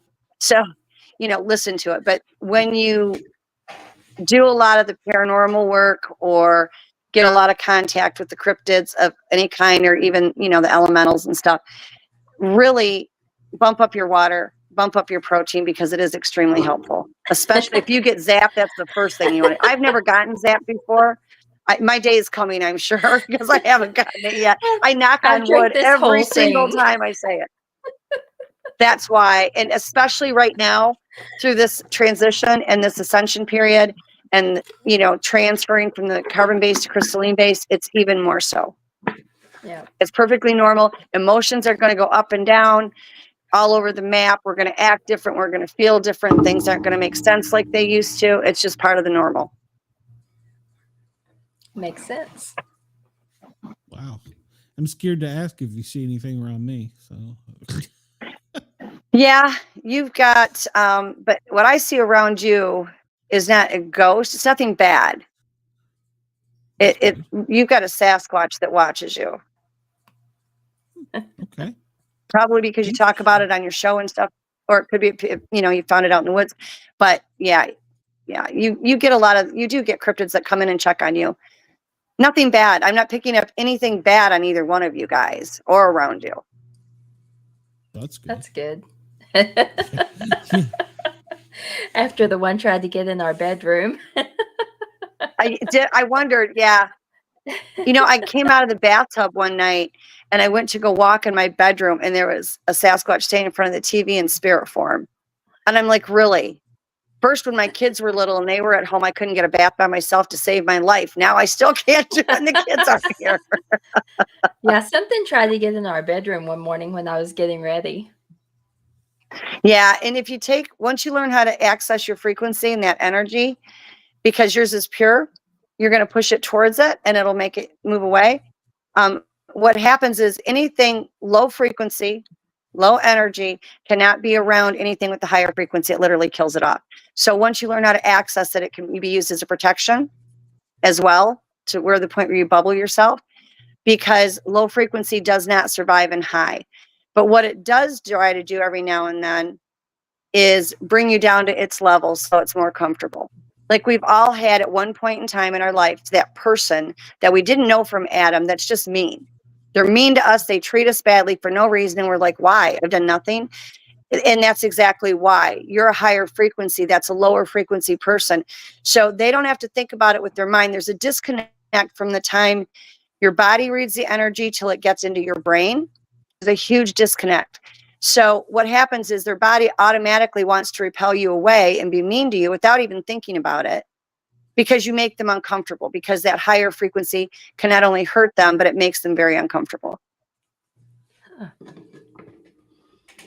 Nice. That's interesting, yeah. And once you learn to control it, you can almost, I hate to use the word, be like a Jedi, so to speak. I mean, oh, absolutely. Right? Absolutely. I've tried You know that. what? My clients and all my clients end up becoming like friends. Like they really are. I just love them. And they are just absolutely floored once they learn about it. That's all it is. It's not like it's rocket science or anything. It's just, we've never been told any of this stuff. I mean, there's a lot of people that know about it. I'm clearly not the only one. You know, I'm one of thousands. But the truth is the people that don't know about it, you don't understand why a lot of things happen the way they do. It's like we find a lot of times we feel unbalanced in our life. If you are a higher frequency person, there is that unbalance. You have to have 1 foot in the third dimensional world because that's where our body's at, and 1 foot in what I call the paranormal spectrum, which is a higher frequency. So you have to learn how to balance it out. You don't get that balance until you learn how to tap into the frequency. You know, but then you've got to have that 1 foot where, you know, you have job, taking out the trash, doing laundry, that third dimensional stuff that we all hate to do, but we're living on a third dimensional plane, you know, so it's just all about balancing it out. I need these spirits to come along and do the laundry and mop the floors. Don't you wish? Oh my gosh. If they would clean my room, I would be so happy. Find the top of my desk. That's all I would ever ask, is find my desk. Oh, just some help around the house. It would be great. Yeah. Yeah. But it's, you know, it's dishes. also, yeah, no kidding. It's like with your animals, okay? If you notice, your animals are fine, but when the power goes out, a lot of times their animals act wonky. Mm-hmm. The whole reason they get wonky is animals are high frequency anyway. They live in the confines of your house, of which you have live electrical wires that run through the walls. They are used to functioning around that higher frequency. When the power goes out and that frequency stops, it triggers them because they don't understand the change. And that's why they act like they do, because they don't understand it. They may not freak out, but they'll get nervous, be quieter. You know, some will bark, others will curl up in a ball. Some of mine have panic attacks. You know, it's just because they're used to functioning in that higher frequency, and then they're not. Yeah. Well, I mean, I got one that went and hid in the tub. So, yep. Yeah. I mean, she was smarter than us. There was an actual tornado warning, and she was hidden in the tub. So. Yeah, everything, no matter how you do it, it all comes down to frequency, energy, and collective consciousness. And the reason why the cryptids do so much better than us is because they work on a collective consciousness. Even the ones that don't like each other, they're still linked through that collective. We don't. Our people are getting better at it, but a lot of our people are more into themselves, not looking at the greater good, not looking at helping each other. And that's why the cryptids have succeeded all this time, and we're killing each other off. So, yeah, you know, it's just the way it is. Well, that brings me to another question. When you talk about that, what does our government know? Or the governments around the world know? I'm sorry, what do the governments what? What do they know? Do they? They know all this. They've always known all this. None of this is anything that they don't know. They don't like that we're learning it. But this is all stuff that they've known for years. They've known about these cryptids. They've helped create some of them. The ETs have helped create some of them. Some of them were born here. Clearly, we were here before the cryptids. The Sasquatch have human DNA. They couldn't have gotten it if we weren't here first. You know, some were born of this earth, others were created. It's, you know, without a doubt, the ETs create a lot. That's why we see a lot of the animals get missing. You know, you've seen in some of the movies where they've talked about watching crafts that lift elk right up off the ground, or, you know, be out in the mountains somewhere and all of a sudden there's a killer whale lay on there. It didn't swim on dry land. You know, the ETs do a lot of creating for a lot of different reasons, but they do. But so does our government. And then we have some that are naturally born here. There's some that we don't even have names for. The Sasquatch call them a Makaya, and that's a blanket term that means thee that walks the earth that has no name. And that's just what they loop the cryptids that are not acknowledged or have a name. They just put it under that blanket name. But what the government creates is far worse than anything anybody else does. Well, they're always trying to weaponize something. Oh, that's exactly it. You know, the Dogman and the werewolves are, you know, a perfect example of that. But those are by far some of the easier things that they've created.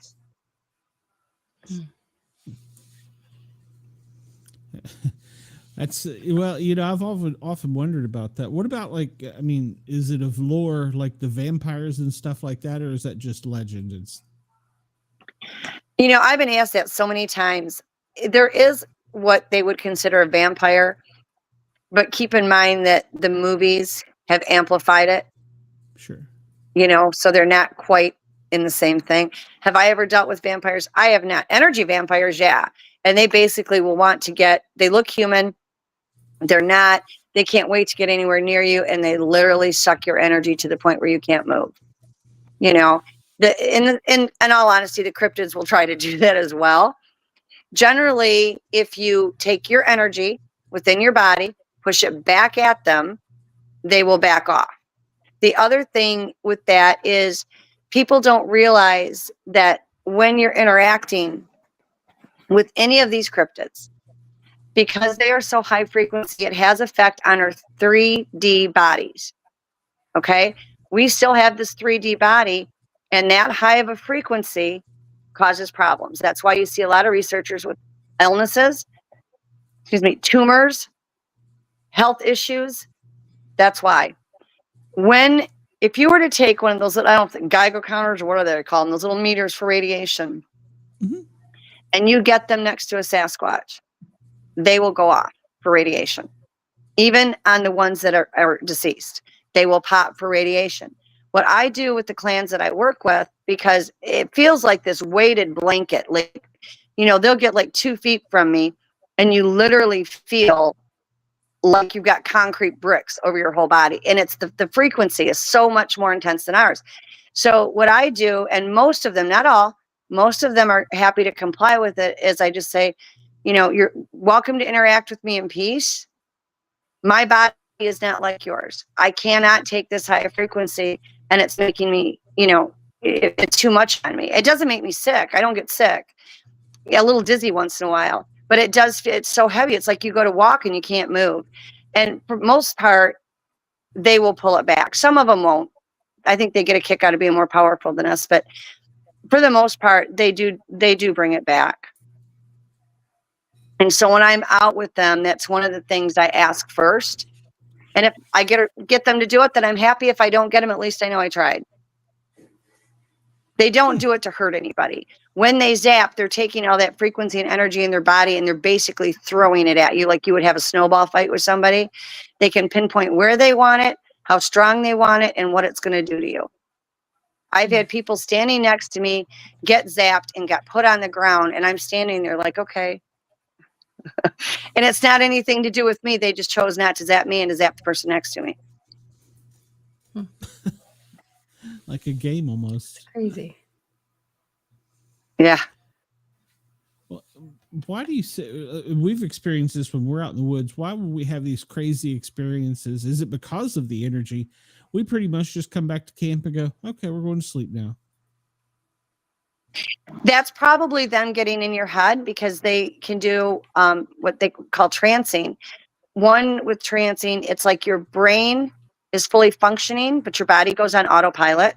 You can think in your mind, like I had a male come up to me and actually take his hand and place it on my lower arm and look me in the eyes. And I knew I was tranced, because I'm just like standing there and I'm going, wow, I should be probably freaking out about now, but yet I'm just standing here. Yeah. You know, and I've had the same thing happen with ET abductions.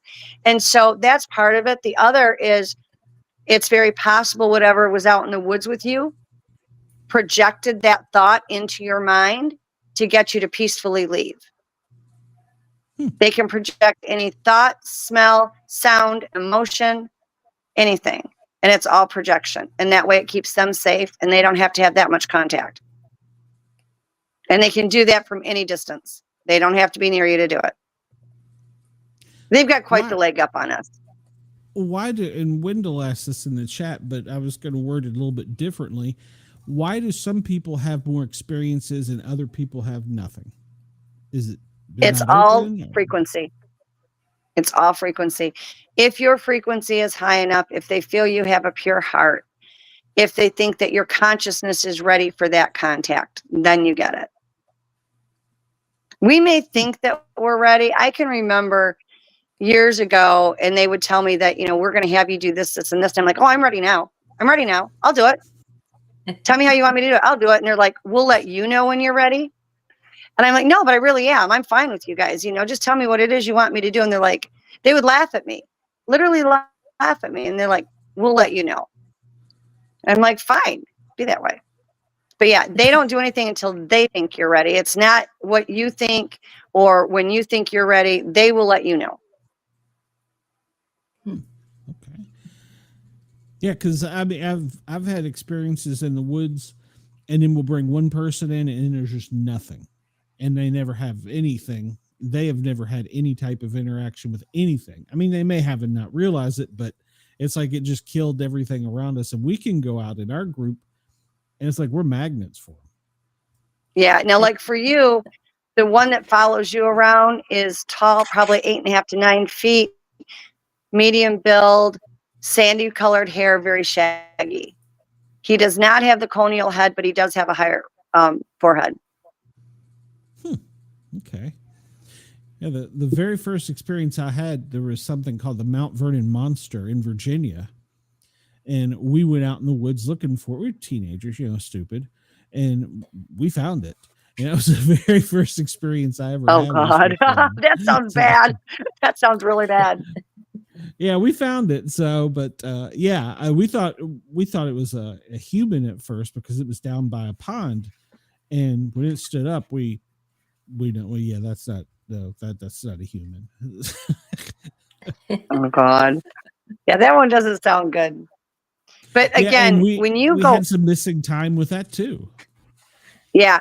When you go into the woods, okay, if you get that warm, fuzzy feeling and you're relaxed, that's your day to be in there.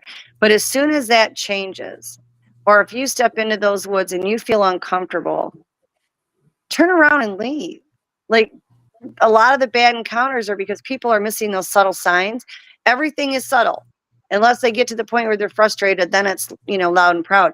But, if they scream and they're waving their arms, it's not necessarily aggression.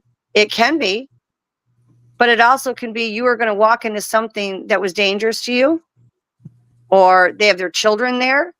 Like, I've had them warn me because there was one that was from a different clan that wasn't nice and was coming into the area, and they would mind speak with me and say, go to the house. And I'd be like, why? What's wrong? I want the explanation. And they're like, go to the house.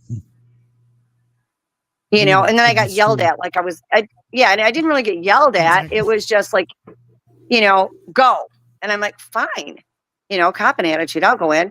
And that's what it was. And then I look out in my yard and it's like this rock throwing back and forth from one side of the yard to the other. I'm like, okay, I got it. I've learned that whatever my first instinct is when I'm out there, follow that. Don't think about it. That disconnect when you read the energies gets to your brain, screws you up every single time. Just, go with your gut instinct. Read the energy that you get. If you feel uncomfortable, it's not your day. Go back another day.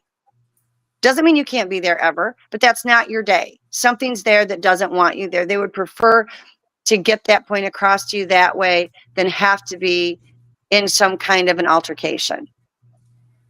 So listen to your body. If it doesn't feel warm and fuzzy, that's not where you need to be. And the ones that want you around or that are going to follow you around, they're not going to put out those bad vibes. They're just going to let you come in. Yeah, I didn't listen. Don't get bit. I was a paramedic firefighter, and I was attacked on duty by a pit bull, and something in my head told me not to get bit, and I related it to chihuahuas on a porch, and well, I'm now medically retired. So yeah, I've had it where I've never been zapped, but I was out one time, and it was at night. And the dog had gotten out. I was out looking for the dog. And I got hit with the wall of fear. And I was like, got the message, I'm out of here. You know, I went out on some property that I own, and I went to look at it. And I knew there were dogmen there. I knew there were Sasquatch there. Went to go out on this property, and I thought, oh, this is nice. This is wonderful. I get ready to leave. And I knew the dogmen were up towards the front. And I'd already went by them once, and it was great. I went to leave, and I got hit with this wall of fear. And I thought, there's no way you could pay me any amount of money in the world to stay here. And then it dawned on me what they were doing. And I'm like, okay, here's the way this goes down. I can get this property, and then the bad men with guns aren't going to come here. Or they can sell it and parcel it out, and the bad men can come. What do you want me to do? And then I got hit with the love bubble, which is just like this projection of nothing but pure love. And I'm like, okay, now we're good. And they've been wonderful ever since. Like really and truly just phenomenal. Couldn't be any nicer. But, you know, they hit me with that wall of fear. And I thought that was the most intense one I ever had. Didn't hurt. It just scared the crap out of me. And I mean, I was terrified. And then it dawned on me, it's like, duh, this is what's going on, you know, and now it's not an issue. Where are you located? I'm located in South Carolina right now. Okay. Nice. Yeah. I'm in Kentucky, so we have a lot of Are you? woods. Yeah. Yeah. I'm going to be moving shortly, and hopefully shortly. I've been trying for the last year. So yeah, I'm moving out of state, but South Carolina is okay. I love my children and my grandchildren that are here, but that's about as far as it goes. I love my cryptids that are here. They're very well behaved. I've had a lizard man in my backyard. He was wonderful. I didn't have any issues with them. Cat people, ETs. I have a video of UFOs flying over the house that my son-in-law took while we were watching it from the porch. MUFON looked at it and said it was 100% not terrestrial. And they were so impressed with it when my son-in-law sent it to them, they played it at their top symposium for the year. So we get a lot of activity here, you know, and I'll miss the ones that are here. They're welcome to join me. But yeah, I'm ready for a change. Where do you want to move to?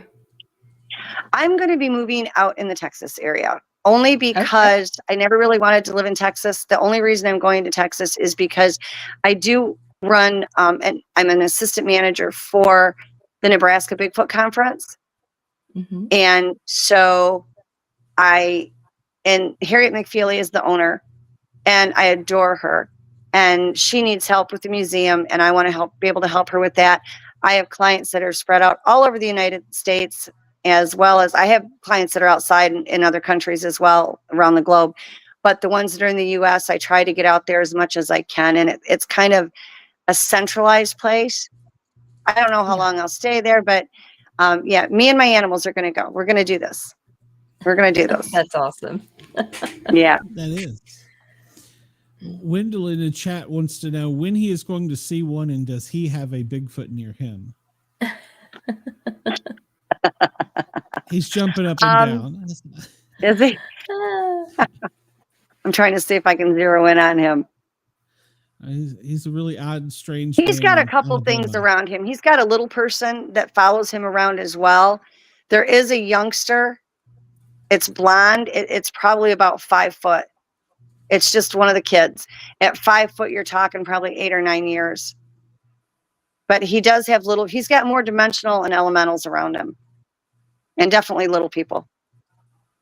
I can see that with Wendell. I've never met him. I don't know, but that's what I'm getting. You'll know. When and you meet Wendell. the blonde colored child, he said he thinks that Wendell's funny. I don't know. I don't know him. I'm sorry. All right. Is he a comical person? Because he says he thinks he's funny. He said he laughs a lot when he watches them. That makes sense. Yep. That's Wendell. Does it? I don't know him. I'm sorry, guys. Sorry, Wendell. No. When you meet Wendell, you'll know. We lovingly say once you meet Wendell, you've been Wendelled, because he'll sneak up on you, take your picture, and then come back 5 minutes later and introduce himself. Yeah. Well, he does say that his mom and dad know that he likes to watch Wendell, and he doesn't get in trouble for it. So he must have a kind heart, because otherwise they would have put the kibosh on that a while ago. Yeah. You're welcome. He does. Well, I know. So if he's around you, I guarantee you there's others. Well, I'm sure there is with Wendell. We only wanted to keep you an hour. I know you got in a little bit late, but it's getting late, so I'm going to let you go so that you don't have to stay up with us. Well, I got a lot of work to do, but if somebody wants to get in touch with you, how can they do it? You can find me on Facebook under it. There's 2 accounts. You want the one that just says Robin Haynes, Haynes, no middle initial, or you can check out my website and reach me through there. It's www.paranormal-empowerment.com. Okay. Have you written a book, by the way? No, I have been asked for probably the last 10, 12 years to write a book. And I've started it about 4 times. One about the flesh and blood aspect, and one about the paranormal aspect, and then another one about the things that I do. And I scrapped that one because I would not want anybody to use the things that I do and actually hurt the Sasquatch or any cryptids with it. But I have never done it. And it's just really odd. Every time I start to write it, I don't. The one thing that they do want me to tell everybody, and this I do this on every show, because if not, they are not going to quit bugging me in my head all night long. You know, there's a lot of misconceptions on what they are. You know, they are not monsters. They are not Nephilim. And, you know, the ones that are good believe that they are from Creator. They are very spiritual. So that's, you know, that's the message that they always make sure that I put out there. I was quiet for a long time. After I did the Russian conference, and then there was a kidnapping attempt, and then somebody was going to bash my head in with a pipe so that the Sasquatch would come in and save me, and they could get one that way. I went quiet, and I just went back out in the woods with the cryptids and my kids. My kids all grew up around these things, and I just went quiet. And then 7 years ago, they came to me and they said, it's time. And I said, for what? You know, you got a job for me to do? Because they send me all over the place. So I was fine with that. I can do that quietly behind the scenes. No, you have to tell the people the truth. And I said, nobody will listen to me. And they said, it doesn't matter. The words will matter. The ones that are supposed to know will know. And I was like, all right. So if the whole world laughs at me, then I guess the whole world laughs at me. I'm fine with it. I'm comfortable with it. And I just kind of, you know, have gone from then. And when they tell me they're done with me doing this, then I'll go back out in the woods and disappear. Sometimes that makes us all feel safer just to get away. So, Robin, thank you. And thank you. I would love to have you. Yeah, thank you for having me. So, oh, absolutely. Anytime, if I can just get this talk studio thing to let me in. Because we have a blast. Amanda, it was great to see you. So. You too, Robin. I sent you a friend request on Facebook. Oh, wonderful. Good. Do it. We can talk, girlfriend. You got all kinds of stuff going on around you. Dear Lord have mercy. Yeah, they all like you. I do. Yep. How do you not like her? So I know. She's precious. That's a funny story. She was attracted to me. I interviewed her for a show, and then she's never left. I can't get rid of her. Yep. So I just show up.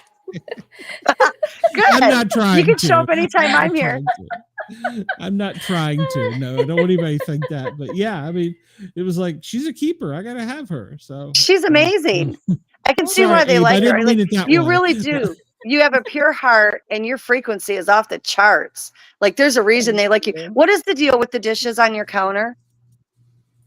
The dishes on. They are talking about dishes on your counter. They want one of the dishes on your counter. They want one of the dishes? Yeah, they're like all excited about a white dish. I don't even know what color your plates are. They're talking about some dish. I have no idea. I know I had a blue plate years ago. I had a blue plate sitting on the kitchen counter, and I made homemade cookies on it. I literally went in to use the restroom, which was my first mistake. I came back. I've never seen that plate of the cookies again. And I found out later on, one of the Sasquatch said, thank you. And I'm like, oh my gosh. I had that plate all of 2 days. Like, literally. Could I have the plate back? You know? It's crazy. But yeah, you have things missing in your home. You do have little things that come up missing in your home, and they said to tell you thank you. Oh.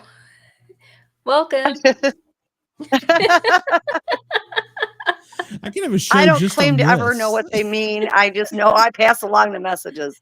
Right? Maybe we should do a show where I just carry my laptop through the house and show her my house. Yeah. And...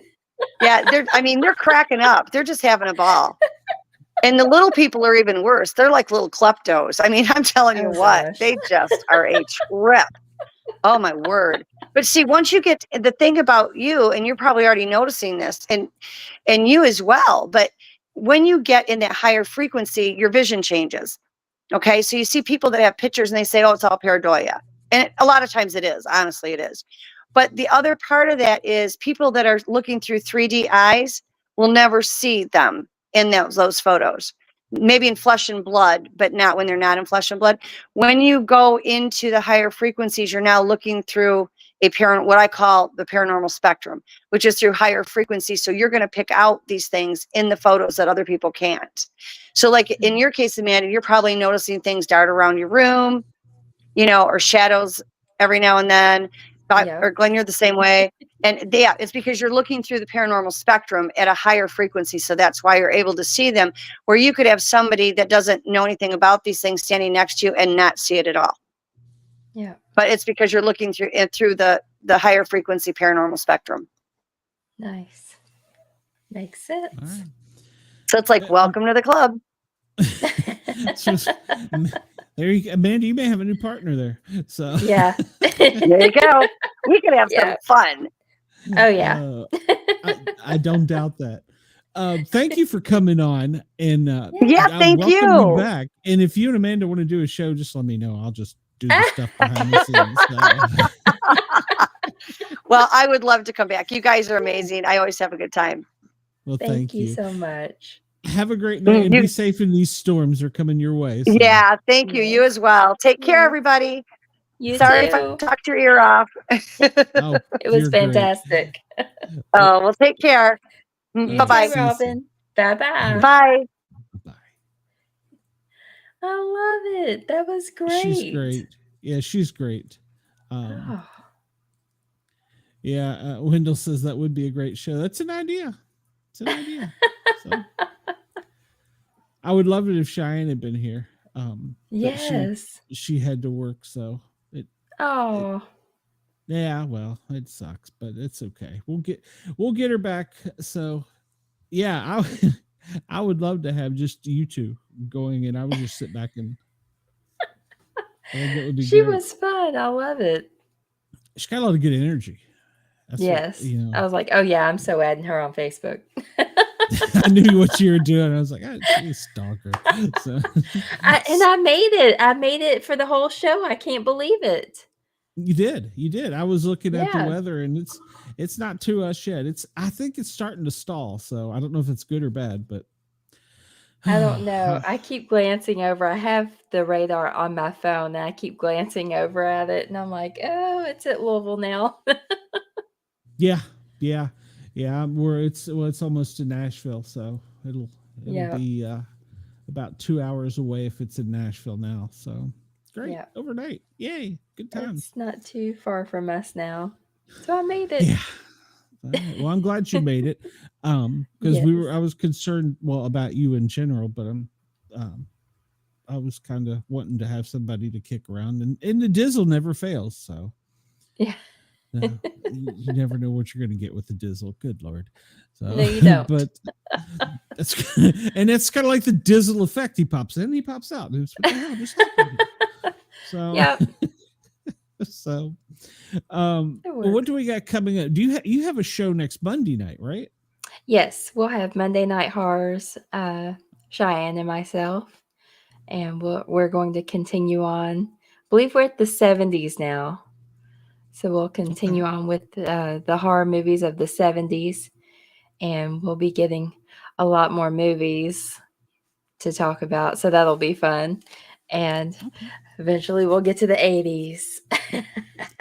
Yeah. I'm going to jump in on the 80s. So, cool. All right. So we'll have that Monday. And then let's see. Of course, I have the daytime show from 1 till 3 tomorrow and Friday, weather permitting, obviously.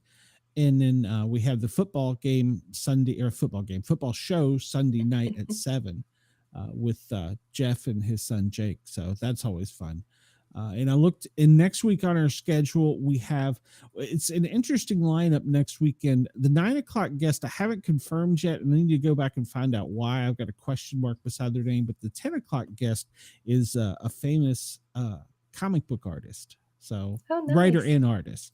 So I'm looking forward to that. Sweet. And he's got some great stuff. So nice. Wendell said he was trying to reach her and Amanda with MindSpeak, and neither one can hear me. So he's creeping on you. He's creeping on you. So you're gonna have to put up your put up my shield. What is it? I just pictured the Disney character that did that. So what? Scarlet Witch.